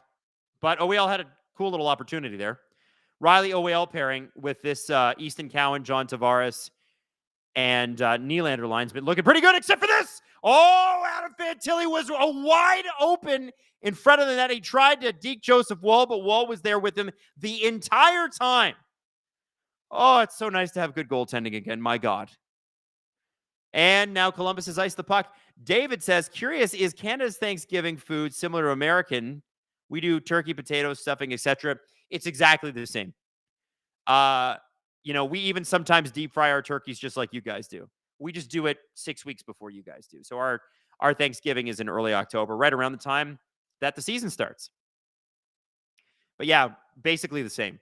And our Thanksgiving, I don't think it's big. It's a big deal. But American Thanksgiving sometimes I feel like is almost bigger than Christmas. Whereas I don't believe that's the case here in Canada. Oh, Dakota Mermis is able to beat out an icing. He was going to get beat. Miles Wood was looking like he had him. But hey, call went the Leafs' way. Happy Thanksgiving, by the way, to our American friends. If you're tuning in from the United States, we have a ton of American watchers of SDPN. We love you. We appreciate you. We hope it's a fantastic Thanksgiving for you. Leafs are actually playing at 5 o'clock on Friday. No games tomorrow in the NHL because the NFL owns Thanksgiving, and the NHL's like, yeah, we're not even going to bother trying to compete. Not a single NHL game tomorrow, guys. Can you believe that? A piece of hair says, what do the Leafs and the Titanic have in common? Both are at the bottom of the Atlantic. Oh, that's actually, I don't think I've ever heard that one. Oh, Domi in front. OEL cycles back. Over to Domi. Domi! This is honestly some of the best work I've seen Domi do, and it's because they've actually put him in a position to succeed. Matthews flubs a pass to Domi at the blue line. Into the Leafs zone it goes. Stetcher, and it looks like Riley are out there, so probably mid-change. Nice. Nice. Carries it through the neutral zone. Tries to break through the Columbus defense, at a certain point. As great as Matthew Nyes is, it was like a 1-on-5. You don't have a great chance there.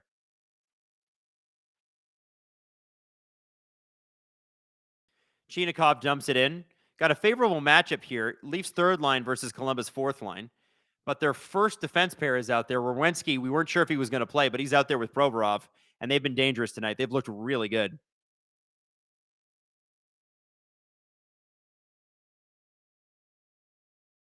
Oh! Shot from the point. That puck is thankfully tipped wide, but the Blue Jackets are pressuring the Leafs third line here. It's not a good look for these guys, to be honest. This is one of the things that when Nick Robertson and Bobby McMahon are on the ice together, you can expect a pinning occasionally. And this happened on their last shift too. Werenski and gets it in. Aston Reese was there. Wall was able to cover that up. Jeremy Goldberg, Domi on the wing equals good? Yeah, he's creative. Robert Bett, not that I know, but I think once you become a billionaire, your mind goes on a permanent vacation. I'm sure it does. Hey, Adam, this is from Will Spurgeon. What would you want Saros from the Nashville? What team would want Saros from the Nashville Predators because he sucks and it's been absolutely terrible of late? Well, so here's a crazy rumor that Kevin Weeks tweeted out, and apparently that might actually really have some legs. There was rumors about, I think via Nick Kyprios, that the Oilers were interested in Binnington. Now, I would find that really surprising because from what I understand, the relationship between Edmonton and St. Louis has been strained since the Broberg-Holloway offer sheets. You can say what you want, but teams get salty about that. The rumor that Kevin Weeks put out today is that Tristan Jarry, who was literally unplayable and passed through waivers several times last year, but had a great start this year, might be on his way to Edmonton. So if I were Edmonton, the guy I'd probably want to go after is UC Saros because he's got a better, ultimately UC Saros at his best is better than Tristan Jarry at Tristan Jarry's best. But UC Saros has a lot of time and a lot of money left on that deal. I think he's a Pred for a long time. Also, the Predators were so convinced that he was their starter forever that they gave up Yaroslav Askarov for literally nothing. And yeah. I don't know. Binnington to Edmonton just doesn't make sense to me. I don't think he's had a great season. I am convinced that he would do a better job in high leverage games than Skinner or Pickard would. But I don't know. It just seems odd. And Kyprios did say that, Edmonton might be looking for a defenseman in that deal too. There's no way the Oilers have they got the salary cap to send the other way, but do the Oilers have the assets to go get like a Parayko? I mean, that would be insane. That would be an insane deal, and that'd be great for the Oilers. But, do they have the assets? David said Oilers could have had Bussy for free. Well, I think everybody could have had Brandon Bussy for free. He's been good. 8 minutes to go in the second period. Leafs not getting a whole lot done offensively, doing a pretty good job defensively, although Columbus has had their opportunities. Oh, man. Oh, wow. Benoit just cross-checked the hell out of Monahan's ribs, and I would be shocked if he's not going to the box. Monahan was looking up because the puck looked up, and Benoit got him right in the ribs. I would be shocked if there's not a penalty called here. Watch Benoit here. Yeah. You know what, though? Not the end of the world. Yeah, Monahan had his hand on the puck. I don't know. Vulcan says, but it's Barry Trotz. You got to ask, right? Maybe you can get UC Saros retained. Yeah, I think Monahan's in pain there. Ooh. That didn't, Benny caught him. This has been a chippy little game. McCabe's gotten into it. Murmis has gotten into it. Now Benoit. Both teams taking their shots. Dude guy says Roslovich has been great for the Oil. Yes, he has. He was rumored to be coming to the Toronto Maple Leafs this summer. I don't know. Maybe that's best for both sides that it didn't happen. Because look at how well he's done in Edmonton. JD says, the game has been such a bore. I stopped listening to the Columbus Blue Jackets radio to watch today's podcast and laugh at the Oilers. Also, Stars, New Jersey, IMAO should be black on black with green stripes. Yeah, I wish there was a little bit of gold in that. I think the black, green, and gold of the late 90s for the Stars is their best look in my mind. I love the New Jerseys, but I don't think... Oh, there's a goal. There's a goal. Columbus just scored. And that is Zach Werenski, who was not even supposed to play tonight. Big goal.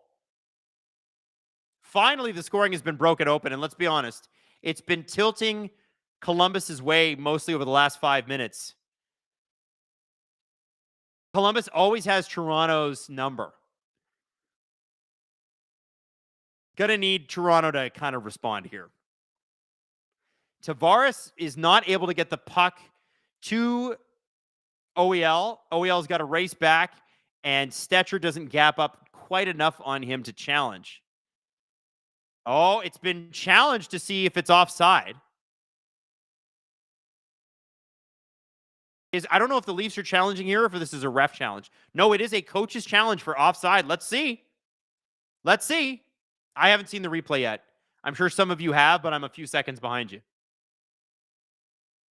Toronto Crew's pretty good here. 23 for 25 in challenges all time here under Berube.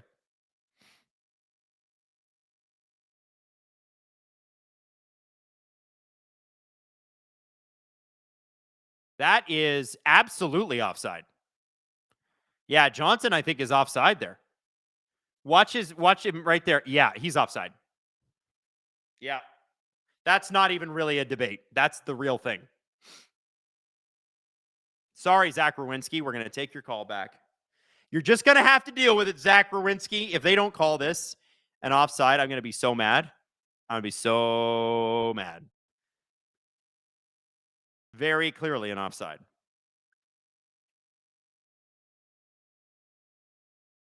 That's as offside as you can get. Just got a little excited there. Who can blame him? Led to an almost goal.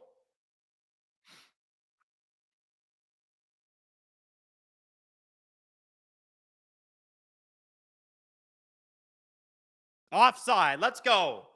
Still 0-0. Let's go, baby. I love the boos from the Columbus Blue Jackets fans, but they know. Listen, if I was a Columbus Blue Jackets fan, I'd be booing it too. But they know. That's offside all day. Sorry, Kent Johnson. But you screwed him. You screwed him. It's Kent Johnson's fault. Remember, Columbus loses this game. You know who to blame. It's KJ. 7 minutes to go in the second. They've corrected the clock. 7 minutes is where I'm at. Face off, Leafs first line versus the Miles Wood line with Charlie Coyle for the Columbus Blue Jackets. Bit of a pest line. Actually, not bit. Big time pest line.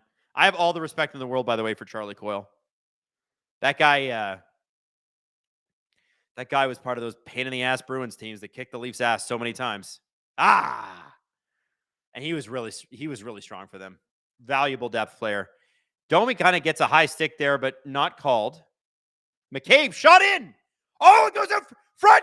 Matthews and Nyes took swings at it, but Jet Greaves gets the pads down, shuts down the rebounds. But there's some good offensive stuff happening for Toronto. We need this. It's been tilting Columbus.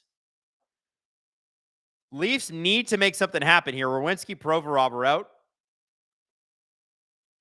Great little play there by Matthews to tip that in off of Charlie Coyle because that puck was going well wide. But Matthews, great hand-eye. It actually, I think it went off Coyle, and it allowed Matthews and Nyes to get a swing at it.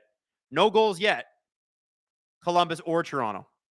Ostino, 17. What the hell do the Maple Leafs do in the first intermission because they're never ready for the second period? I know. Remember, too, first line, it's their first game in a few weeks.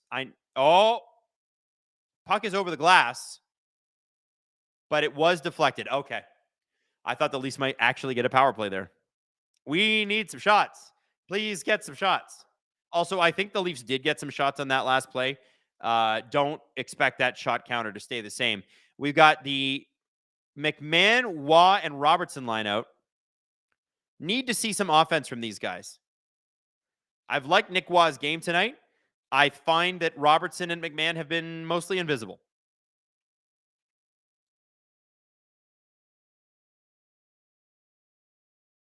You know, it also might be, too, that they've never really played together that much. So, you know, Dakota Joshua, Matthias Michelli are out of the lineup. I'll be honest with you. I don't mean to be mean. Oh, Pinelli put that on. Oh, and then OEL takes down Monahan. And here we go. Here we go, baby. Monahan was in pretty tight on Joseph Wall. Leafs have had just about enough of that. It's nice to see them defending. I'm hoping they don't get a penalty. Sedin Magic 15. Hello, Gripper Nation. I actually get to see the game because it's national. Yay. Chippy game. Chippy game. Yeah, Monahan looked like he was jumping off of a diving board there. Oh, my God. Come on. He dove right into Joseph Wall's mask. Like, what are we doing here? Like that. Okay. Listen, I've watched enough Sean Monahan hockey over his career to know that he's stronger than that. I know that. And I understand what he was doing, but that was like helmet to helmet with the goalie. Let's not.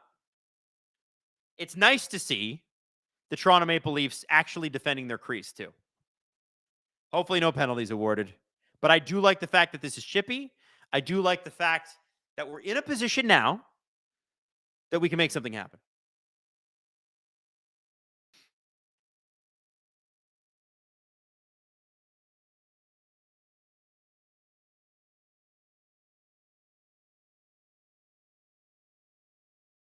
All right. Man, the Jays signed Dylan Cease today. I'm looking at tweets at it right now. Like everybody's going, oh my God. Let's go. Let's go. Let's go win a World Series, man. Be nice if, the Raptors are doing great. They're playing tonight. Let's check in on the Raptors game. They, I believe, are on a 8-game winning streak. And they are up 50-49 right now on the lowly Pacers, who are 2-15 without Tyrese Halliburton. Toronto, 10 wins in a row, I think would be their longest winning streak since 2019. I don't think anybody expected this. They look good. They look real good. Dylan Cease, by the way, is number 1 in strikeouts in the MLB in the 2020s. Number 2 on that list, Kevin Gausman. We got both of them. Both of them. Come on. Let's go. By the way, it looks like with deferrals, salary deferrals, Dylan Cease's salary is going to be $26 million next season. So roughly of the $210 million is going to be about 30-something million dollars deferred, which is good. It means the Jays have plenty of room. I would love to see them get Scherzer back. I'd love to see them get Bichette back. Well, obviously Bichette. Could you wow people and get Bichette and Kyle Tucker? And then maybe you can, I don't know, maybe you move Santander or something like that. I mean, Santander should be a good hitter if he's healthy. Wouldn't that be cool? I'd like that.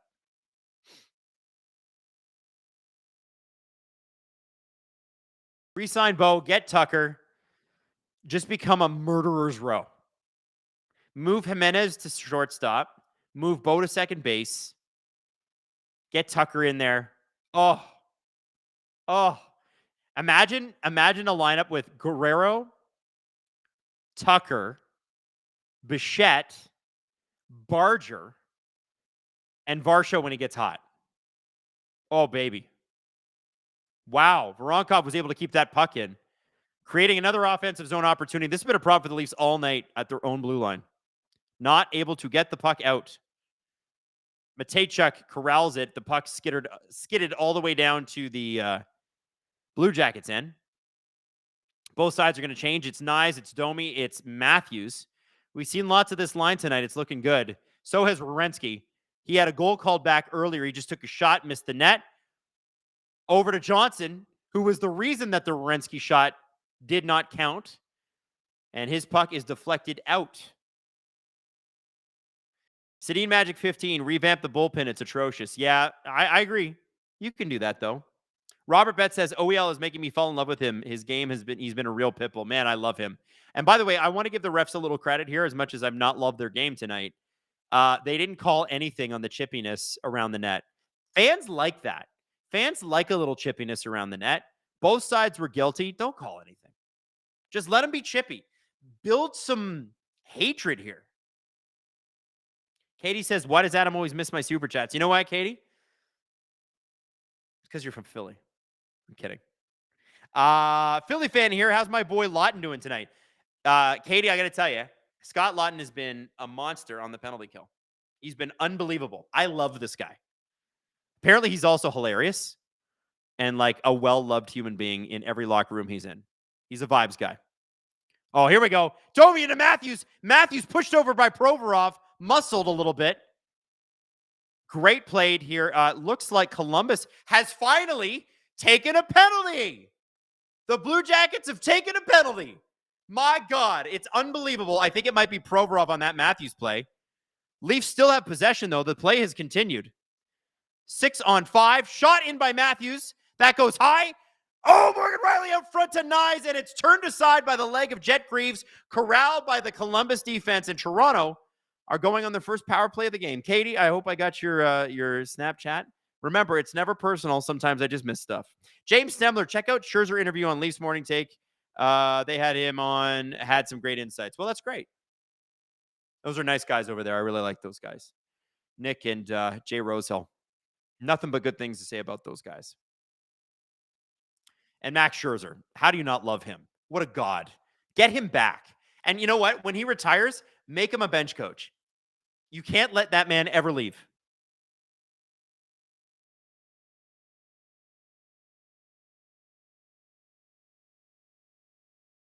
Here we go.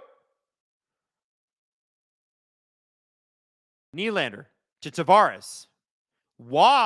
Easton Cowan's out there. I was like, Nick, what? Yeah, no, it's 53, not 55. Columbus just threw the puck down.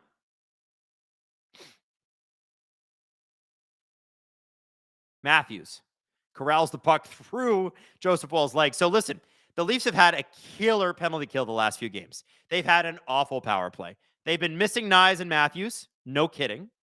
Probably Watt, too, on the second unit. They're keeping it alive right now. Tavares back to Cowan at the point. Cowan gets the puck over to Matthews at the point. Nylander down low with the puck. Nyes is standing in front of the net. We got a man high with Tavares, a man low with Nyes in front of Jet Greaves. Nylander trying to thread one in. It's blocked by Sean Monahan. Picked up again by Tavares. Puck in the corner with Nyes. Plays around to the near boards. Cowan gets the puck back to Matthews at the point. Matthews to Cowan. Columbus defense collapsing perfectly to prevent the Leafs from getting a shot or even a deflected shot in. Another block shot by the Columbus players, and that one looked like it actually really stung. 38 seconds to go. Matthews with a shot. Greaves with a save. Rebound. Leaf sticks are all tied up, and that puck is shot out and down. Good first power play there. That's a good first PP1. Show them your PP. Let's go. 20 seconds to go on the power play. Power play 2 out there with Wah, Domi, OEL. Domi on the half board. OEL. Riley is still out there. Domi. OEL with the shot. And that's tipped. Jet Greaves with a great save. Got to give him credit. I hate having to, but you got to give him credit. And we are back to full strength. There's a 4-on-2-ish. And that puck gets played to the corner. Oliver Ekman-Larsson was back. Made a great play. And here we go. Nick Wah 1-on-2 through the neutral zone. He's going to get past Zach Werenski. Gets the puck to himself. Basically past the puck to himself. And a great play. Yarncroke out there. His motor's running. Wah staying out there. Lorentz in the corner. The fourth line bringing some energy. This is what you need. 18 and 19. Lorentz and Yarncroke fighting for it along the boards. Yarncroke gets smashed from behind. No call. Leafs creating opportunities here 5-on-5. Something they've struggled with this period. 45 seconds to go. Lawton with a shot, and it's gloved by Jet Greaves. Great sequence for the Toronto Maple Leafs there. Great power play. Gave up the puck towards the end of it when it became 5-on-5. OEL made a great play on basically a 4-on-2 or a 4-on-1. Got the puck to the corner. Leafs regained possession, and the fourth line came out and gave him some great energy. That was great. That's what we need. That's what we need. Man, I got to tell you, Matthew Nyes looks good. I don't think he's skating at full bore right now, but he looks good.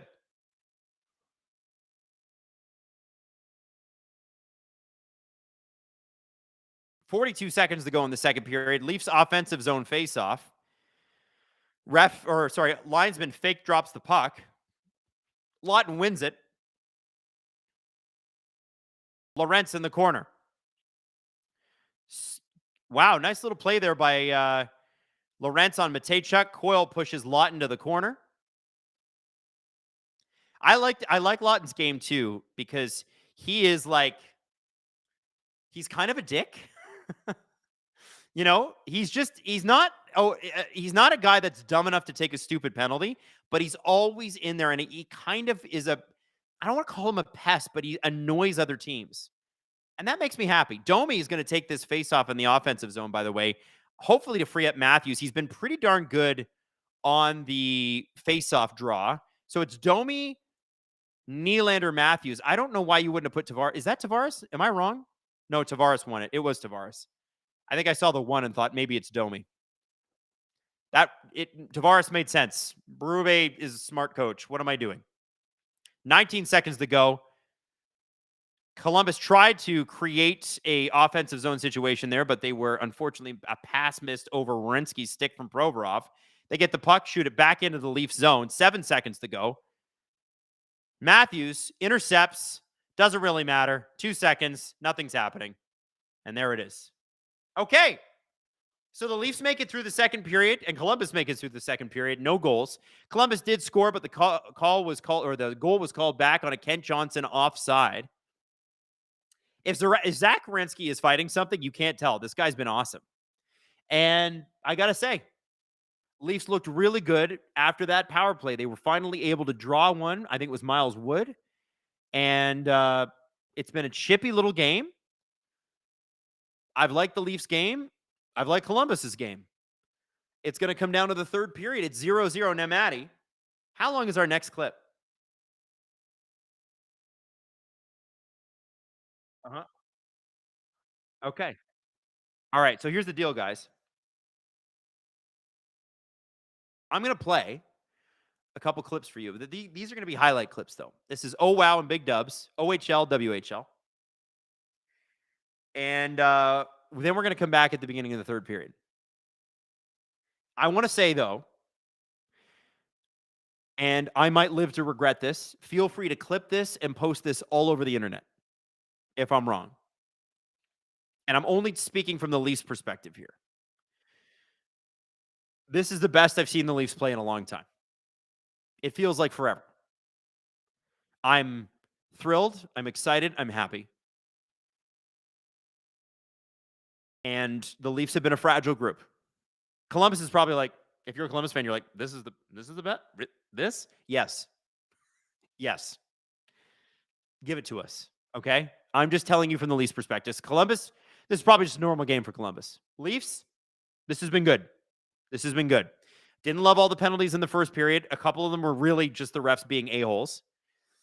Columbus really did tilt the play their way in the first half of the second period. No question. They were dominating the offensive zone chances. But as soon as the Leafs kind of got that penalty, got their legs under them, started to look really good. Fingers crossed. And the Leafs, by the way, their Achilles heel is always the second period. Fingers crossed they come out firing in the third, and we get a good, solid third period with a little bit of chippiness between these two teams. They don't like each other.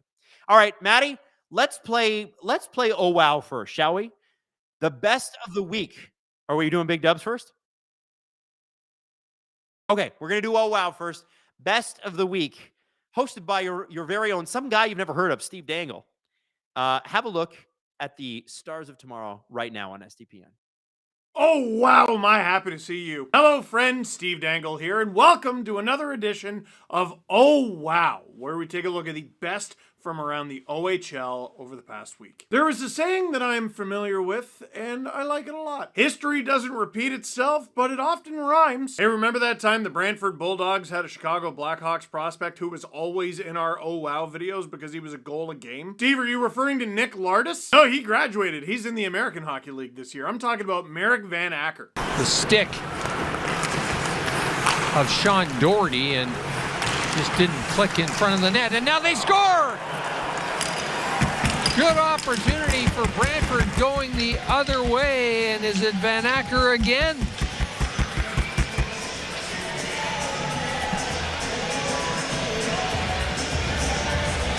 I mean, ew. Those are wild hands from Merrick Van Acker, a first-round pick, 27th overall of the Chicago Blackhawks, and he's having an unreal season. He had 82 points in 68 games the season he was drafted in 2024. Last season, just 42 points in 45 games. Obviously didn't play as much. Well, in 21 games so far, he's less than 10 points from his last season total. In 21 games, he has 21 goals and 32 points. Plus 20 in 21 games is wild, by the way. One of 3 players on the Brantford Bulldogs with plus 20 or better. Merrick Van Acker.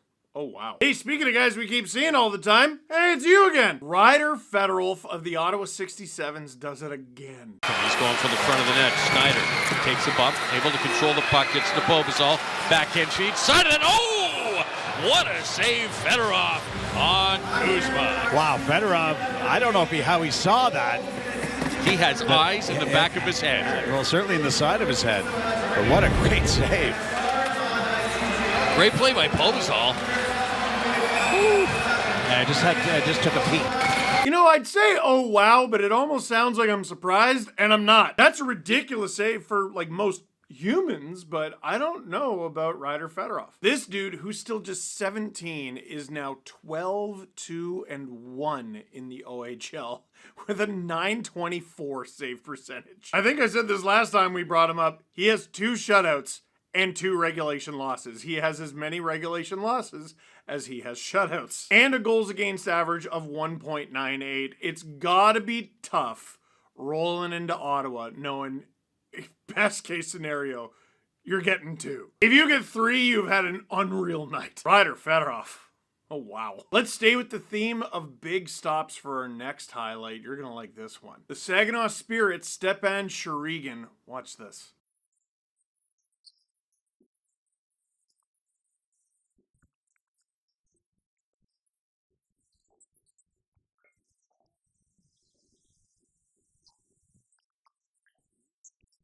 I love a desperation save. Stepan Shurigan has had a ridiculous workload to start his season, his rookie season in the OHL. He's already played 20 games himself this season and over 1,100 minutes. The 18-year-old has come over from the MHL in Russia and made a big impact already, literally big. He's 6'5". Stepan Shurigan. Oh, wow. Staying with the Saginaw Spirit for this next one, but it's a goal. Well, actually, it's a few goals. It's 3 goals. Dima Zhilkin. A power play goal, an even strength goal, and a shorthanded goal.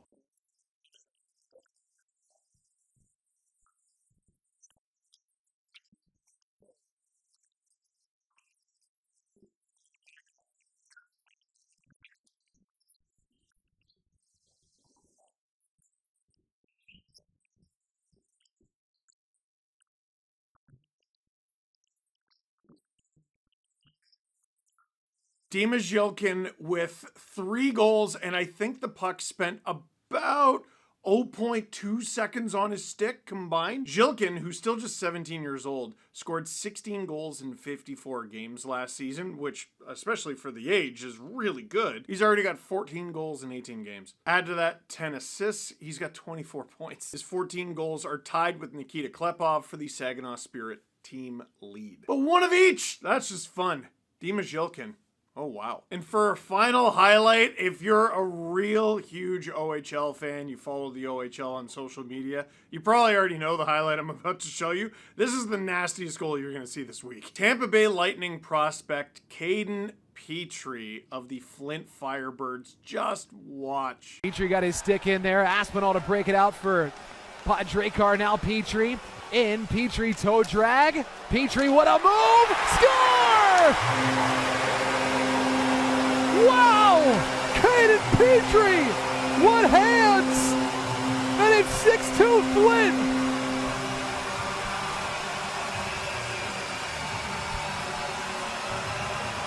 He was trying to pass! He was looking for the pass! I've never seen a goal take 45 minutes long and look that good. Man, he could have ended that thing 5-6 moves ago, but he just kept going. The hands on Caden Petrie, a 6th round pick. The Newmarket, Ontario native, have a shower, because that is pure filth. Caden Petrie. Oh, wow. So, what'd you think of this week's edition of Oh Wow? Did we miss anything? Let us know in the comments down below. For now, that is it for this week's edition of Oh Wow. Thank you very much for watching. Click like if you like this video. Click subscribe to SDPN, your source for the OHL if you really liked it, and tell all your friends. The Lightning just keep finding these guys, and like late too. It's as a Leaf fan, it's very annoying. I don't enjoy it. I enjoy the OHL, but like, that's enough. Hello friends, Steve Dangle here, and welcome to another episode of Big Dubs, where we take a look at the best from around the WHL over this past week. Coming up first, we have an Everett comeback. It begins with a Landon DuPont save. He's not a goalie, but he acts like one here. He's going to win the icing race, chops it behind. Here's Levi Benson, has a man in front and Varga, save made by DuPont! And a minute left, the Silver Tips have life. Well, that's all well and good, but you still got to tie the game. Oh, wait, look, here's Carter Bear. Digging for its chance as well as Gould and Heslop. Finally pulled back in front for Bear. Scores! Carter Bear ties it up with 42.6 to go. And the Detroit Red Wings first round pick in 2025 ties it with under a minute to go. An excellent hard-fought battle to get it to overtime, but since you're here, you might as well win the thing. Bear knocks it free. Here comes Chance with a lane. Chance drops for DuPont to the net. Shoulder save on the goal line. They score! They score! Landon DuPont! Silver Tips win it! This is preposterous from DuPont, the first ever exceptional status defenseman in WHL history. Heading into this game, Everett had lost 4 straight games at home. This broke the streak. Landon DuPont had been off to a slow start in Everett compared to last year anyway, but 10 points in 17 games for a 16-year-old defenseman is still absurd. If this game is the spark that gets him back to last year's numbers, look out. Either way, Landon DuPont, Carter Bear, the Everett Silvertips, big dub. For our next highlight, it appears to be an icing call. Why would they do that? Oh! Kelowna enjoyed a 2-0 lead after 1, and obviously 4 goals here in the second. Here's Bakash, a score!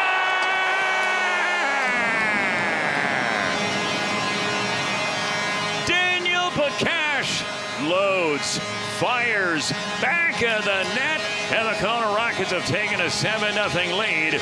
That's the stuff. Jacob Henderson mashes one from his own blue line all the way up the ice and off the end boards. It ends up being the perfect pass to Matej Bakash, who wires the thing. Bakash, the 7th overall pick from the 2025 CHL import draft, is starting to heat up a bit. That's good news for the Kelowna Rockets. And so is this goal. Matej Bakash and Jacob Henderson. Big dub. Geez, this video's been the power of friendship so far. Oh, that teamwork's great and everything, but this one's a solo effort. Beckett Hamilton of the Red Deer Rebels. Get a load of this.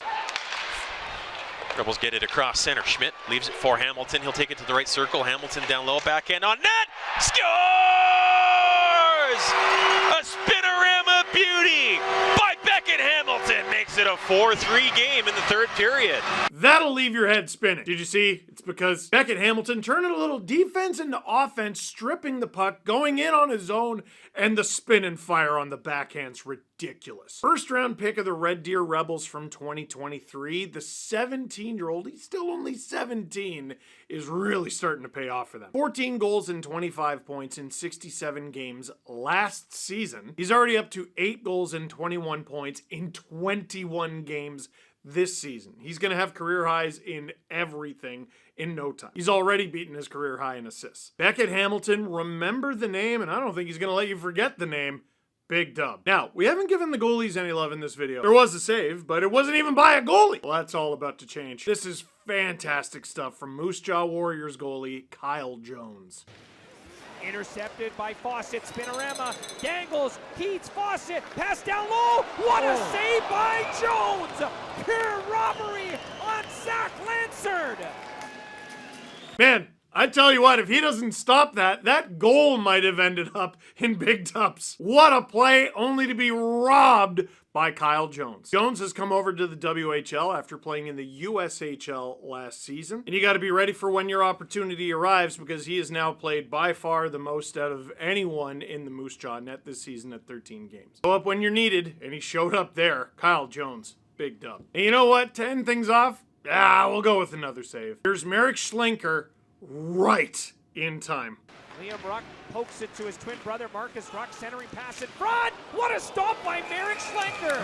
Oh my goodness, a spread left pad save, desperation stop. Reflexes like a cat. Okotoks, Alberta native Marek Schlenker with the ridiculous reaction toe save to keep the puck out of the Regina Pats net. And this guy's a busy bee. He's faced 30 plus shots in 4 of his last 5 games with a record of 3-1-1 during that span. He did end up losing this game in overtime against Medicine Hat, but still stopped 38 of 42 to get the point. The Regina Pats snuck into 16th in the WHL's power rankings. Marek Schlenker, a big reason for that. Schlenker, what a save. Big dub. So, what'd you think of this week's edition of Big Dubs? Let me know in the comment box down below. But for now, that is it for this one. Thank you very much for watching. Click like if you liked this video. Click subscribe if you really liked it, because SDPN is your source for all things WHL. Tell all your friends. You can make a save whenever you want. You don't even have to be a goalie. It's true.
Hello, we're back. Woo! Let's go. Third period. Third period. Now, the Toronto Maple Leafs are being outshone by Dylan Cease tonight, signed with the Toronto Blue Jays for $210 million over 7 years. Roughly $30 million of that is going to be deferred. So it actually works out to be about $26 million a year on their roster. And he is one of the best pitchers in baseball. Had great underlying numbers last year, even if his ERA was a little high. He is the highest strikeout pitcher since 2020. He's got the most strikeouts in the 2020s. Second on that list is the Blue Jays' Kevin Gausman. And we got them both, baby. Ha! Now the Raptors, I'm checking in on them. Raptors are leading 65-52 over the Pacers, who are 2-15 on the season. Not great without Halliburton. Raptors looking for 10 wins in a row tonight. And listen, I just want to say this. If the Toronto Maple Leafs can get their shit together, then we might actually have like a pretty hopping sports city. How about that, huh? Imagine if they were just all good at the same time. Like, like Boston in the 2010s when it was like, oh, the Bruins are good and the Sox are good and they're all winning championships. Oh, look at the Celtics won a championship too. That I would like that. And the stupid Patriots too. Let's not forget about the stupid New England Patriots who won the most. Man, Boston. I don't know if they know what it's like not to win. Anyway, in Toronto, we got our one championship in 2019, but I'd like more, wouldn't you? I won't forget about the TFC championship in 2017 too. I was right on board with that. That was fun. Leafs have caught up in the shots department, 18-15. Leafs had a really strong end to the second period. I would say that their beginning to the second period wasn't great, but such is life. It seems to be their thing. Adam Niclario said, what did I miss? Well, frankly, it's been a pretty even game. First period, a lot of Leaf penalties. Big giveaway there. And it was wide. Miles Wood had a wide open shot at Joseph Woll. Anyway, what I was going to say is that our friendly neighborhood Toronto Maple Leafs have looked pretty good tonight on the PK. And they started to look good on the one power play that they've gotten. They've taken too many penalties. And a couple of them were deserved, and a couple of them were absolutely not deserved, if you're just catching up. So, yeah, overall, pretty solid game for a fragile group. I feel like there's a little bit of confidence here. Nyes and Matthews and Domi have looked really good, like actually really strong. It's probably one of Domi's best games in a while. So, just start building on what's there. They're still not fast enough. That is clear. Like, they're not a fast enough team. So that's something they're going to have to address.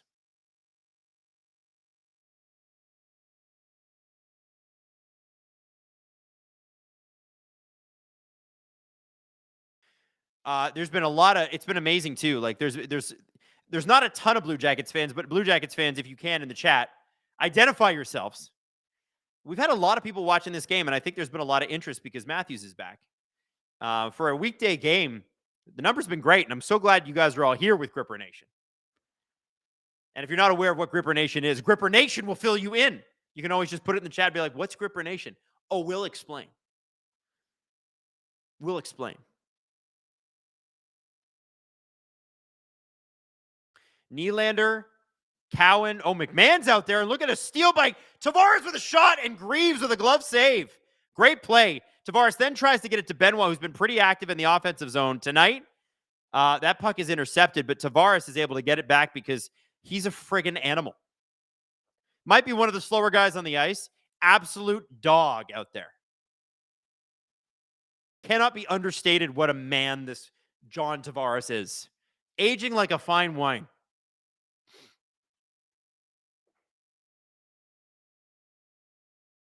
Not the real Pavel Bure says, I'm a Canucks fan. I just enjoy the chat and a bit of Leaf fans' pain. That's fair. That's fair. I expect that. Matthews crossed the line. Domi going to the net. He's covered by Provorov. Matthews behind the net still has the puck. Doesn't even cycle it. Gets it to Domi. Domi back out to Ekman Larson at the point. Shot in, and that is, I think that goes off Provorov, and Jet Greaves is able to cover it up. But good, listen, the first line, Nyes, Matthews, Domi has looked as they were billed in preseason. Like, these guys have not had a chance to play together because of Scott Laughton's injury. Craig Berube freaked out and didn't allow Max Domi to play with Matthews and Nyes. And now he finally is, because we've got Matthews, Tavares, Nick Waugh, and Scott Laughton. And it's the first flipping time all year, I think, that they've all played together, maybe except for one game. And that one game that they all played together, the Leafs look good. Hell yeah. Let's go. Let's go. I'm ready. I'm ready for a Toronto Maple Leafs, like, renaissance. Let's make it happen. Woods got away from there. OEL is able to cover him off. Puck is in the Leaf zone. Coyle, Woods. This line is a pain in the ass. Let's be honest.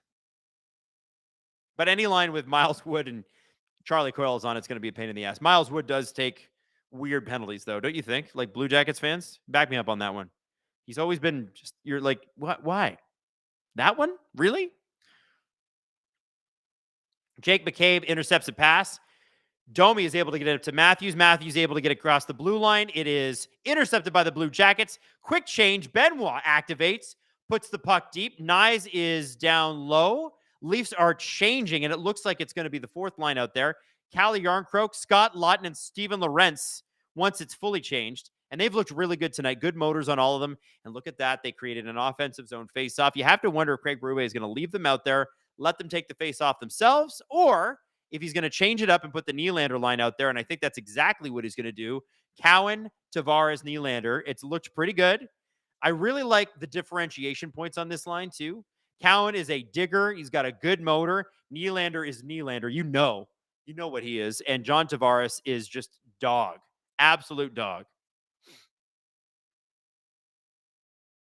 Gripper Nation, it's great to have you guys around. And I know there's a lot of Americans watching tonight. I just wanted to shout you guys out and say again, happy Thanksgiving.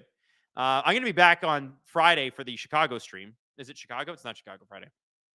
Whatever. We're doing a stream Friday at 5 o'clock because the Leafs are playing at 5 because it's American Thanksgiving. So a happy early Thanksgiving to you if you're watching. And of course, we'll be hanging out Thanksgiving Friday as well. So you're more than welcome to join us at that point. It's a great way to ignore your family. Or you can watch with your family and get them involved in watch-alongs because nobody gets what a watch-along is until they do one. And then they're like, this is pretty fun. 14-18 left in the third period. Here comes Columbus and a great save by Joseph Wall, who's been an absolute stud muffin tonight, to use a boomer term. Time check is 14-13 left in the period, at least for me.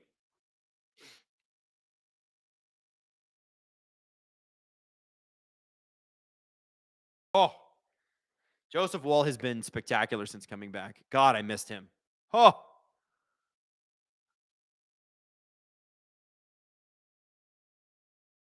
Julia says it's looking like a goalie duel tonight. Yeah, it sure is. That usually doesn't serve the Leafs well, but maybe tonight they figure it out. There's some actual talent in the lineup. A very different team than the one that lost in overtime to the Columbus Blue Jackets last week. And, it's amazing seeing all the lines sort of start to function the way they were meant to. This fourth line, obviously, all three of these guys are penalty killers, and they're very good penalty killers.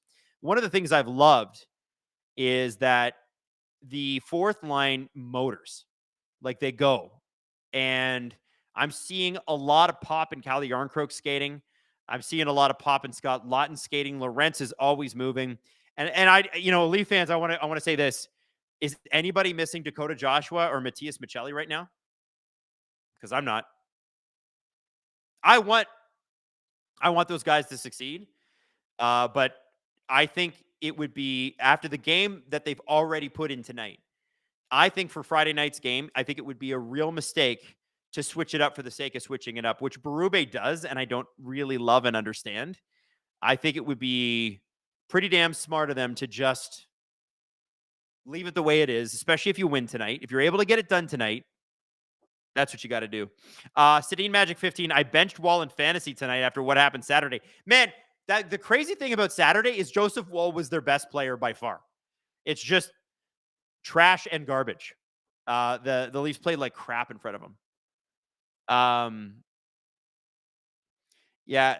Sing Me Lullaby says, Michelli's had a couple of good games, though. Yeah, but we're at game, what is this? Game 23, and he's had a couple good games? That shouldn't be enough to be in a lineup for a team that wants to make the playoffs. I'm struggling with, and I want, by the way, Dakota Joshua is a particular favorite of mine. I loved him in Vancouver. I need to know what he does. Like, at his best, he is a physically imposing, tough SOB to play against who can move people. And that's what the Leafs have needed. They've been a little soft the last few years. And I was really thinking, like, man, this guy underrated could be awesome on the third line. Because he can score too, and it just hasn't worked. Berube said at the pregame skate today that he knew that Joshua had more to give, and he talked to Joshua, and Joshua said, I got more to give, which is good. Now give it. And then I need Michelli to give me something. Give me something.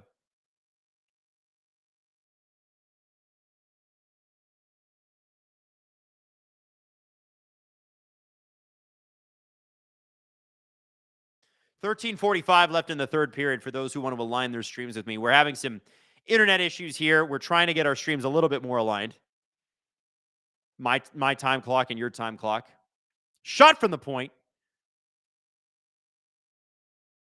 Waugh, Robertson, and McMahon out there. I think if there's going to be a change in the Leafs lineup on any of the lines for Friday's game, it's going to be this line. It's not because they don't have the potential, but they're clearly a little discombobulated. They haven't been bad, but they've got pinned a lot. And that's where you go like, oh, does a Michelli draw in for Robertson, right? Or does a Joshua draw in for Robertson? And it feels a little bit unfair to have Robertson get scratched because he's been a good player for them. But this line is not really controlled play in the way you would hope. I'd like to see Bobby McMahon use his size and speed a little bit more too. Just my thoughts.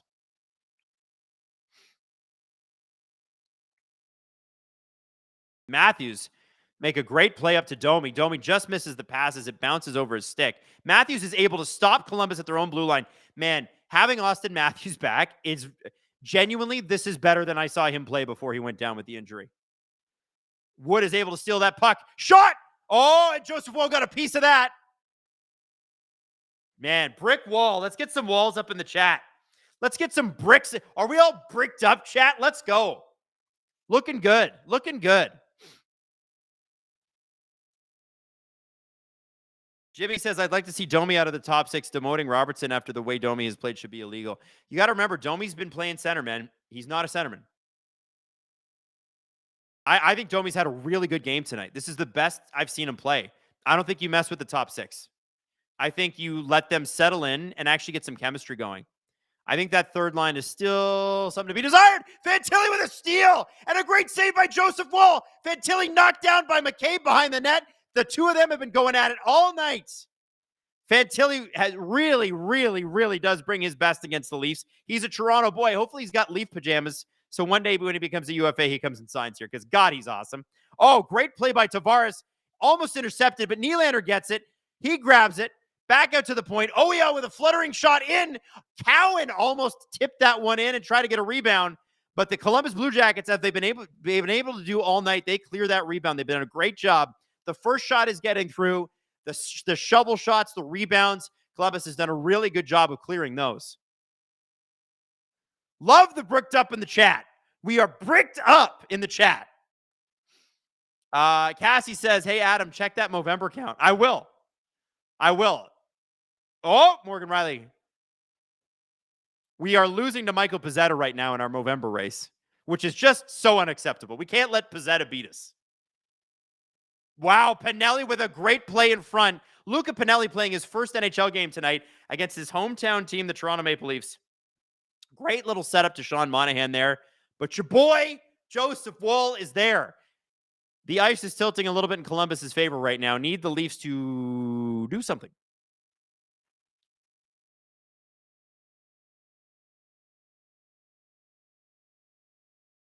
All right, Cassie, you legend.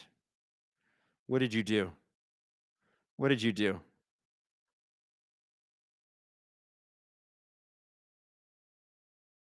Cassie.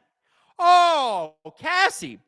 Guys, I want the whole chat to give Cassie a big shout out. Cassie just dropped $245 for our Movember count. Cassie, thank you so much. That is extraordinarily kind. We love you. And thank you. And so very appreciated. That was extremely kind of you. Thank you, Cassie.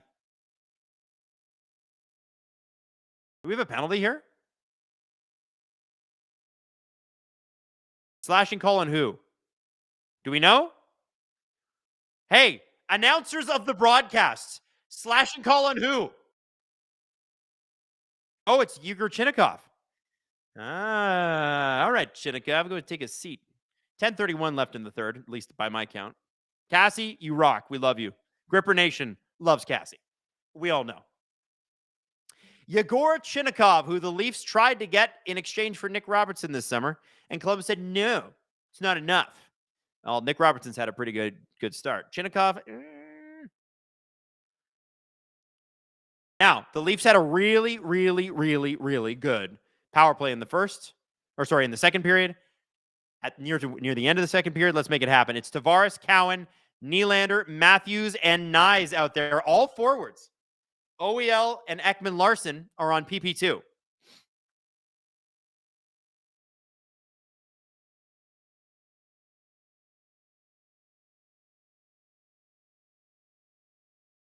Nylander with that gigantic beard brings the puck in. Puck gets intercepted. Puck is back down.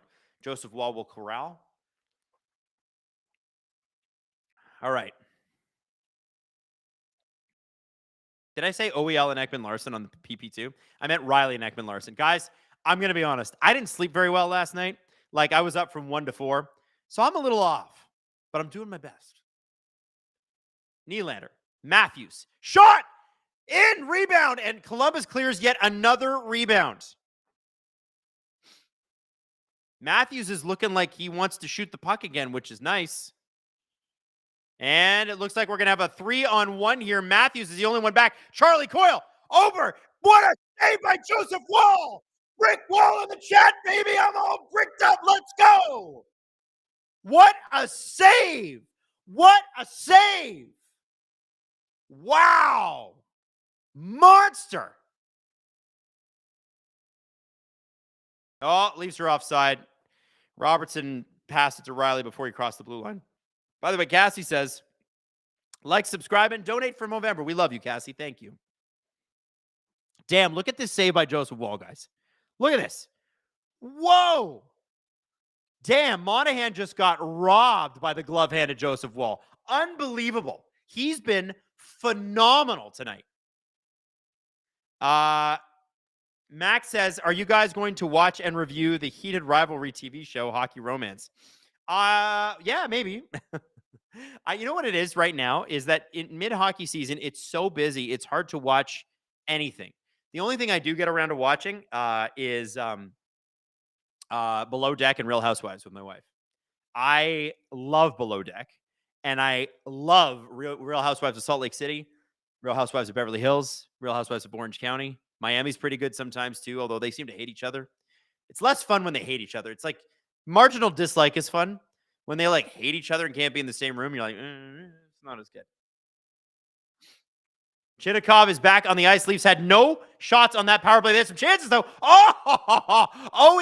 Nick Watt turned around and shot it. Just missed the net. Jet Greaves, I don't think was going to see it. We got another shot on Greaves. Columbus is able to clear that puck. No rebound and another shot. Max Domi going for the wraparound. Nick Watt, oh my God, he missed an unbelievable opportunity. I think there was a Columbus stick in the way. Domi with a great setup to Nick Waugh, and that Columbus defense who clears the net so well. Wow, and they're getting a round of applause from the Columbus fans. Deservedly so.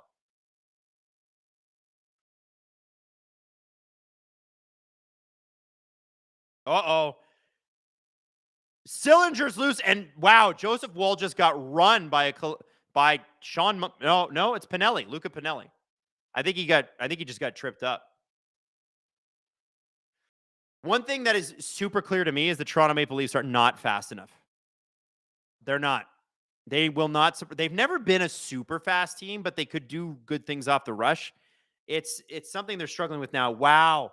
So yeah, Nick Waugh was just covered off on that, had a wide open net until he didn't.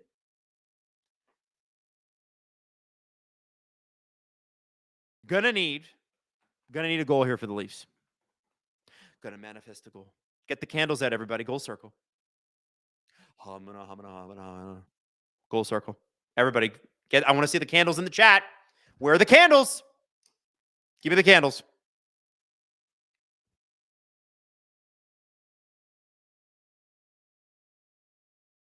There we go. There's the candles. There we go. Let's go. We're putting the candles in the chat. We are manifesting right now. We are thinking positive thoughts. We are manifesting abundance. We are using the secret. We are living in abundance. The Toronto Maple Leafs are living in an abundance. And what kind of abundance? You have to be specific with the universe when you manifest. We are manifesting an abundance of goals and scoring opportunities and good vibes too. We are the Toronto Maple Leafs and only good things happen to us. That's what you got to say. We are the Toronto Maple Leafs and only great things happen. We are manifesting. Make it happen. Joseph Wylde deserves this one more than anybody. Yeah. Oh, Maddie says we need to buy one of those Etsy spells. You know what? It might be time. Is it time for this? Is it time? All right. It is time for the Magic 8 Ball. And all I'm going to ask is, I'm going to ask this. Will the Leafs score the first goal in this game? Here we go. It says reply hazy, try again. Will the Toronto Maple Leafs, Magic 8 Ball, score the first goal of this game? It says, as I see it, yes. Magic 8 Ball's been pretty good this year.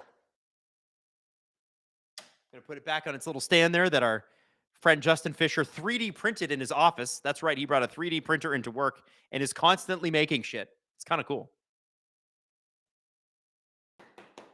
Let's go. Trust the 8 Ball, baby. 7:39 left to go in the third period. All right. Hey, guys, can we get some likes in the chat, too? We're only sitting at like 500. We can do better than that. I'm going to need some likes. And the reason I need some likes is that it will help me spread the gospel of SDPN watch-alongs to other people that might not even know who we are. The more likes we get, the more comments we get, that sort of thing. YouTube's like popping that up in the algorithm. People can discover us.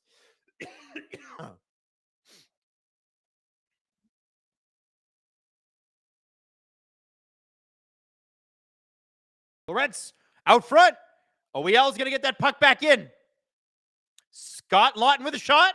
And Jet Greaves is going to, it's just sort of a floater. And McMahon has got two guys at the net.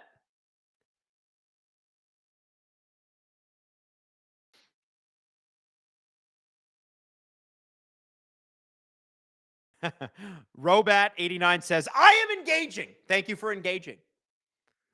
Appreciate you guys. Let's get those likes going. We're almost at 1,400 people watching. Let's get some likes. 6:58 left in the third period. Columbus out shooting the Leafs 27-18. They're out chancing the Leafs too. Leafs have taken more penalties in this game. That's part of it. The other part of it is, frankly, Columbus has been, I think they've probably won the 5-on-5 minutes to this point, although the Leafs have looked more dangerous than I've seen them look in a while. Jet Greaves has been great. Joseph Wylde has been great. Matthews wins the offensive zone faceoff draw. Ekman Larson floats one in over the net and almost hits some guys in the head. But hey, Matthews down to Domi, back to Ekman Larson. Ekman Larson shot in, and it's deflected just slightly wide of Jet Greaves. Man, Domi's looked good tonight. Domi tried to get it out to Stetcher, excuse me. Not able to do it. Stetcher. Oh, and Columbus scores. Damn that Magic 8 Ball. What the hell is your problem? Maybe the Magic 8 Ball misunderstood me. Maybe it was like, are the Leafs going to score the last goal of the game? Zach Werenski, by the way, is the goal scorer. He wasn't even supposed to play. You're not even supposed to go here, Zach. I wanted Stetcher to gap up on him a little bit, but, like, he's Zach Werenski. Like, I get it. Stetcher, he just did not. I think what happened with Stetcher there in the offensive zone is he wasn't sure whether to pinch or not. Yeah, that's a great shot by Werenski, too. Like, he's in position. Wohl's in position. How about that's a great defenseman scoring a great goal? Yeah. Robert Betts says, which Pettersson do you want Vancouver cleaning house? I don't know. I think they're both staying. Cassie dropping 10 SDPN memberships just to be a good person. Thank you, Cassie. Appreciate you. Or maybe you're cheering for Columbus tonight. Could be it. But anybody that got a VIP membership from Cassie tonight, congratulations. You get 30 days free of SDP VIP. What is that? Well, it's an extra episode every single week brought to you by us. And actually, this week's is sick. And it's dropped on Friday mornings, and it's super fun. And it's a little bit of a look outside of hockey. We talk about other things. And one of our clips from SDP VIP about Samsung putting ads on their refrigerator screens, serious, true story, has over 1 million views and over 100,000 likes on Instagram, of all places. Total crash out by Steve. Anyway, it's a pretty fun and lively show. And if you want to, you can become a monthly member. Oh, Robertson in. Shot! Oh, great wide open rebound there. And nobody's able to get to it for the Leafs. That's been the story all night. They're getting the first shot through. They're just not getting the rebounds. Anyway, if you upgrade to SDP VIP, you will get all the episodes all the time. If you upgrade to the next tier, which is VIP ad-free, $6.99 a month, you get every single Steve Dangle podcast episode early and without ads. Hours early, actually. And what's cool, like especially on the YouTube side, is the comment section just rocks. It's great. Just the most hardcore people. It's wicked. So try it out. Cassie says, I'm a Penguins fan. How dare you? I assumed, Cassie, that you were just rooting against the Leafs tonight.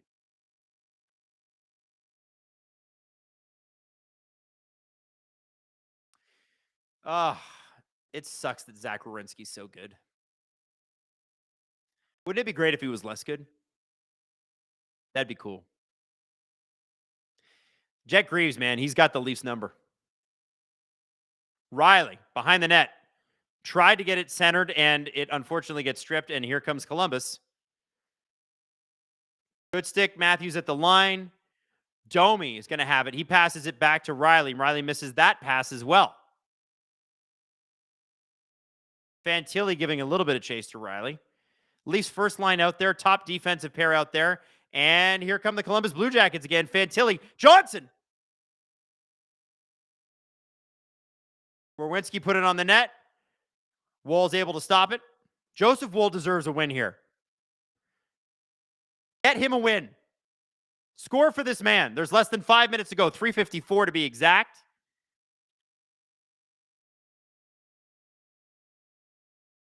Come on. Get a goal, boys. Get this man a goal. Get it to overtime. You pushed it to overtime without Matthews last week. You can do it this week. City Magic 15, can I interest you in Kiefer Sherwood? From what I hear, he could be the first one out of the door, which I hate because I love him. Yeah, Kiefer Sherwood would be great, but imagine the price of Kiefer Sherwood. It's going to be a fortune, and the Leafs can't afford it. Cantankerous Games Inc. says, Flyers beat the Cats. I will donate to your stash. Thank you, Cantankerous Games Inc. All right, let's go. Nylander, Cowan, Tavares out there. Okay, Nylander shoots. Cowan in the corner. Cowan back to Easton. OEL. Almost said Cowan back to Easton. Tavares in the corner. Werenski pushes off Easton Cowan. Tavares behind the net. Provorov tries to steal the puck. There it is. Easton Cowan scores! Easton Cowan scores. Oh, baby, look at his face. He's so excited. Yeah, let's go. The Leafs tie it up with 3:17 to go. And that play is all John Tavares behind the net. Provorov's trying to push him off the puck. He's able to get the puck over to Nylander, who finds Cowan, and Cowan snipe daddy upstairs. Shutout over. Let's go. Woo! Man, Easton Cowan is here to stay, dude. No more time in the AHL, buddy. You're an NHLer now. I love this line. I love this player. I know why Berube loves him so much. This guy flipping rocks. And I'll be honest with you, before the Leafs drafted him, I'd never heard his name before. Let's go.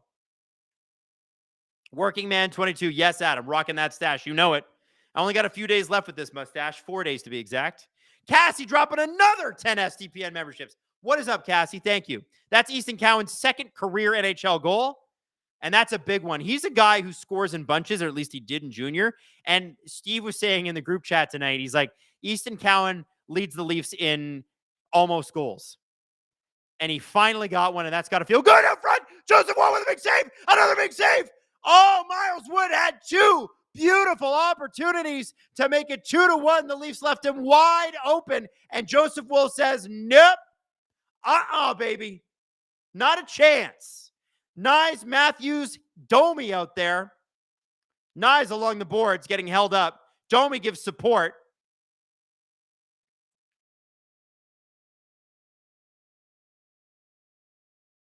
Meme Empress. What new to the Penguins so far, the Panthers so far this season? Did the Bolts beat them to submission in the preseason? What is happening down there? A lot of guys who are injured. A lot of guys injured. I'm not worried about the Panthers. You wait till Matt Tkachuk comes back. They'll be fine. Riley, puck drifts in on Jet Greaves. I expect mostly first and second line minutes here in the last two. Oh, big save on Zach Rowinski, who already has one. Joseph Wall has been an absolute stud tonight. Can we get some walls in the chat? Are we cooking, chat? Logan Prescott says, I'm using my member chat just to say thank you for all the hard work, the amazing crew at SDPN. We appreciate and love you. Buddy, Logan, you guys make it so easy and fun to be able to do this. We know how fortunate we are to be able to do this for a living. We never take you guys for granted. The fact that you guys show up game in and game out, my God. We appreciate you. We love you. Thank you. Thank you so much. 1:52 left in the third.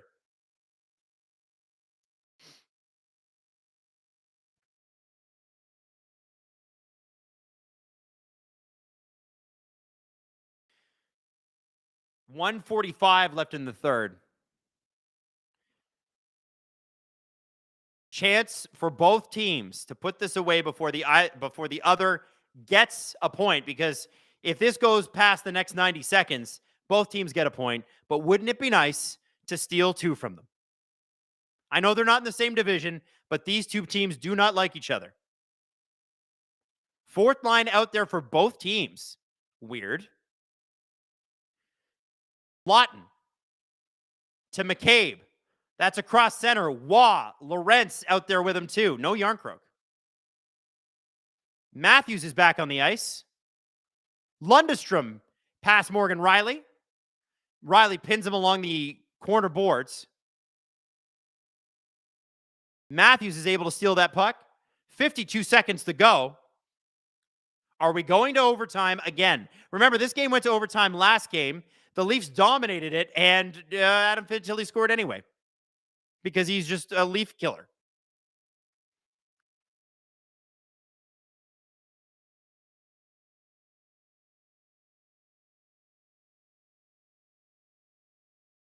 You know what would be ultimate revenge? Domi kind of was responsible for the goal against Columbus last week. If Domi gets the winner in overtime tonight, that'd be good revenge for him. Rennie says, I can never forget the day Steve discovered y'all could get super chats. The amount of super chats and seeing Steve get emotional was magical. Well, we appreciate it. Oh, big shot! Oh, my God. It was almost over. Severson almost put the puck in the net. Third period expires. And ladies and gentlemen, the Toronto Maple Leafs are going to get a point. Oh. It's a big deal, okay? Let us have this. 1 point is so much better than 0 points. And they've looked pretty good. God bless. All right. Now, here's what I got to know. What are we going to get for our starting lines? And actually, you know what? Here's a good opportunity.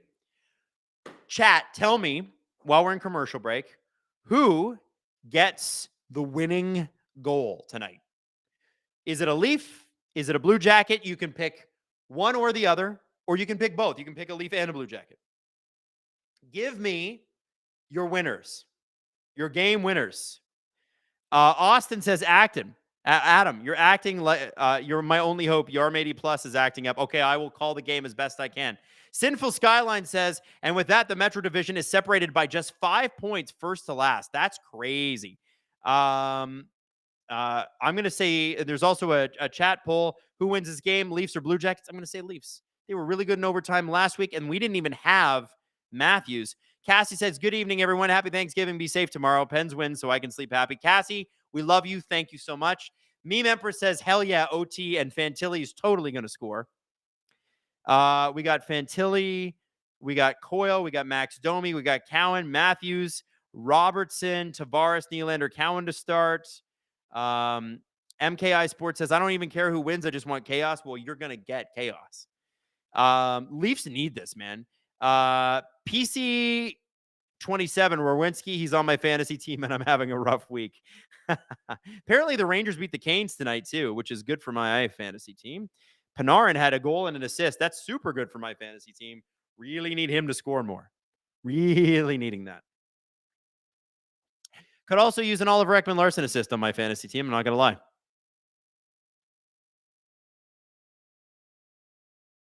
All right. OT. Here we go.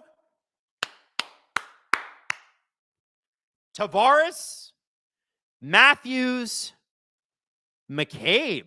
Interesting. Natalie Ye, who says, go Leafs, go. That's my wife, everybody. Say hi to Natalie Ye. Let's go. The Leafs kind of look like the Leafs again. All right. Let's go get a win here, though. That would compete, or that would be like completing the night.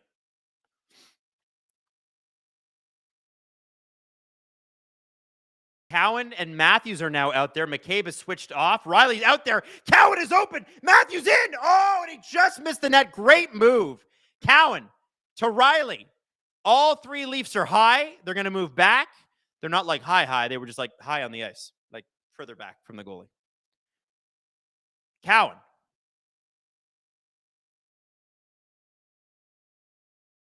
Cowan gets sort of pushed out by Werenski. Werenski's trying to steal the puck.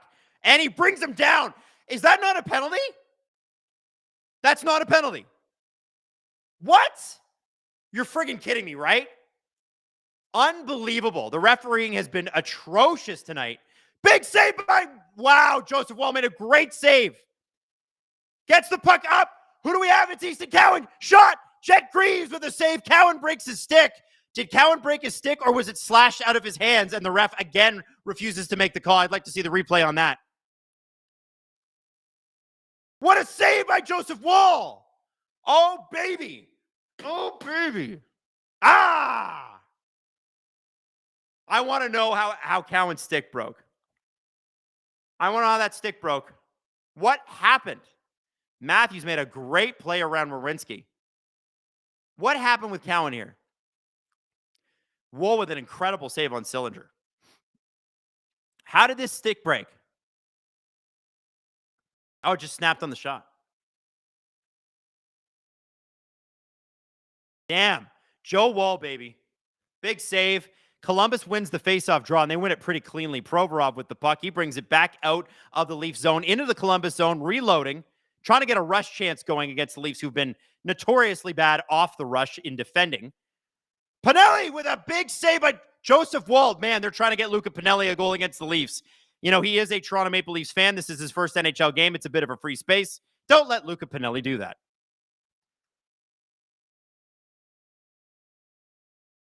Provorov brings the puck up.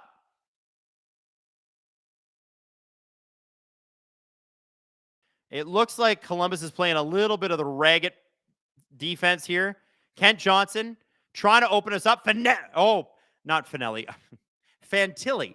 I don't know why I said Finelli. Fantilli with the shot. The shot is blocked. Leafs are looking for a change here, but they can't. Matthews is exhausted. He's out there with Tavares and McCabe. Oh! Puck looked like it was in from my angle, but it actually hit the side of the net. Oh, that was scary. I want a Leafs win tonight, guys. I want a Leafs win. Let's go. Go make a win. Go make it happen. Austin holds on. Gets the puck up. Literally nobody there. What was that pass? We just gave the puck to Columbus. No. 2:20 left in OT. Matthews has still not had a chance to change. Oh, what a save by Joseph Wall again. Fantilli tried to get that puck in. OEL. Pass to Matthews, who has still not gone off the ice yet somehow. Matthews holds. To Riley. To Matthews. Matthews working his way in. A little bit of a spinorama there. He's trying to get open. Shot. Puck over the net. Jet Greaves doesn't have to do anything, but he was down. Nyes gets the puck kind of caught up in the linesman's skate. That really sucks. Turnover by the dumb linesman who's wearing McDavid's number. Get that off your back. Not even a linesman should be wearing 97. Are you kidding me? 90 seconds left in OT, guys. It's been a really good one. Lundestrom through. Oh, nice. Tried to get the puck pass for Werenski. Werenski, as he does, makes a great play to keep it alive. He's a master at that. He always keeps it alive.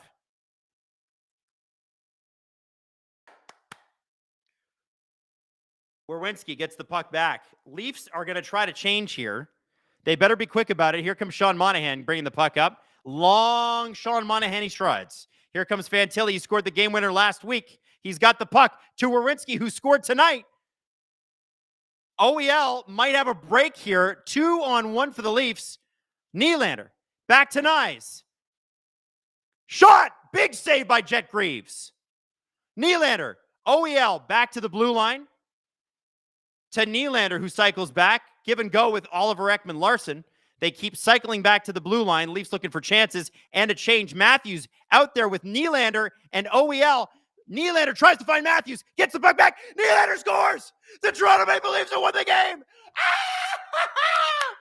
Ladies and gentlemen, the Leafs actually came out of a game with 2 flipping points. And the big boys come up. Big boy. Cowan, Nylander. And Joseph Wall gets the win he so deserves. The Toronto Maple Leafs win a flipping hockey game, man. Wow. That was the best game I've seen them play in a long time. And I know it wasn't perfect. I know that wasn't perfect. But they flipping did it. They gritted it out and they did it. And they did not give up. They didn't give up when they went down 1-0 with 5 minutes to go. They didn't give up in overtime when they lost a couple of clean battles. And William Nylander tried to get a play to Matthews. The play was dead. Nylander picked up the puck, able to move across and off of Jet Greaves' blocker and in. HI302YT says, the entire team owes Brick Wall dinner tonight. Amen. Let's flippin' go. We needed this, man. Again, it doesn't have to be perfect. It just has to be a win. SLS 98. Adam, are we back? Whew. Listen, we're as back as we can be tonight. They won. They won the game. And Sportsnet has immediately pushed it over to the Winnipeg game. So I'm going to do some breakdowns. Oh. By the way, somebody dropped some SDPN memberships, it looks like. And I believe your name is Austin Fry. Thank you, Austin. That's 5 of them. Canada Matt, that is the best effort for the Leafs in November, hands down. Amen to that. Listen, I got a bit of a headache from yelling so much. But that was a Joseph Wall party. Columbus tested him, and they tested him, and they tested him, and he was good on every single shot. He made some unbelievable saves, and the Leafs got timely scoring from their top 6. And by the way, both goals came from their second line, Nylander and Cowan, although in overtime it all gets switched up. Austin Matthews looked good. Matthew Knies looked good. Austin was actually shooting the puck. That was the best game Max Domi's played all year. The defense looked serviceable, which is all you need. Okay? They need to work on their speed. Their team speed is not good enough. It's just not. But they won a game that they got outchanced in. They won a game that they needed to grind and grit out. They did it. And God bless William Nylander. He's a flippin' rock star in overtime. If I'm not mistaken, that goal makes William Nylander the all-time Leafs overtime winning goal scorer. You can check that. But I believe Matt Sundin, William Nylander, and Austin Matthews were all tied at 13 regular season overtime goals. And I believe that was William Nylander's 14th. So the man is clutch. Oh. Man, that feels good. Billy Mahoney says, as a Bruins fan, I'm very disappointed. That's fair. I can't hate. I can't hate. 15 goals. Oh, is it 15 for Willie now? Okay. Well, he is the all-time leader. Guys, big win by the Toronto Maple Leafs tonight. Big. Meme Empress says the Leafs did their jobs for once. LOL. Truly, that was one of the better games I've seen them play this year. And if you're watching going, wow, that doesn't look that great. Well, now you know how bad it's been. But they got 2 flipping points. They actually did it. And I believe that might lift them out of the basement of the Eastern Conference. Imagine that. Imagine a world where the Leafs are not looking up at the Buffalo Sabres. All right, guys. Listen, I want to do a big shout out to a couple people. To our producer, Maddie, tonight, who did a great job. Like, killer. Unbelievable. To Robert on the chat, running the SDPN chat. Robert, we love you. We thank you. You did a great job. To Gripper Nation, new and old, because there were some new members of Gripper Nation tonight I saw. Guys, it's so great hanging out with you. I'm going to see you Friday. Leafs are playing at 5 o'clock. 5 o'clock on Friday because it's American Thanksgiving. 5 to 8 games. So you and I are going to hang out, and then you'll still have your Friday night. We will see you on Friday at 5 o'clock. Really looking forward to it. And, of course, Steve will have your Leafs game on Saturday as well. Go, Leafs, go. They got 2 points. Thank the Lord. And I hope you guys have a great night. I'm going to go home and go to bed now. Good night.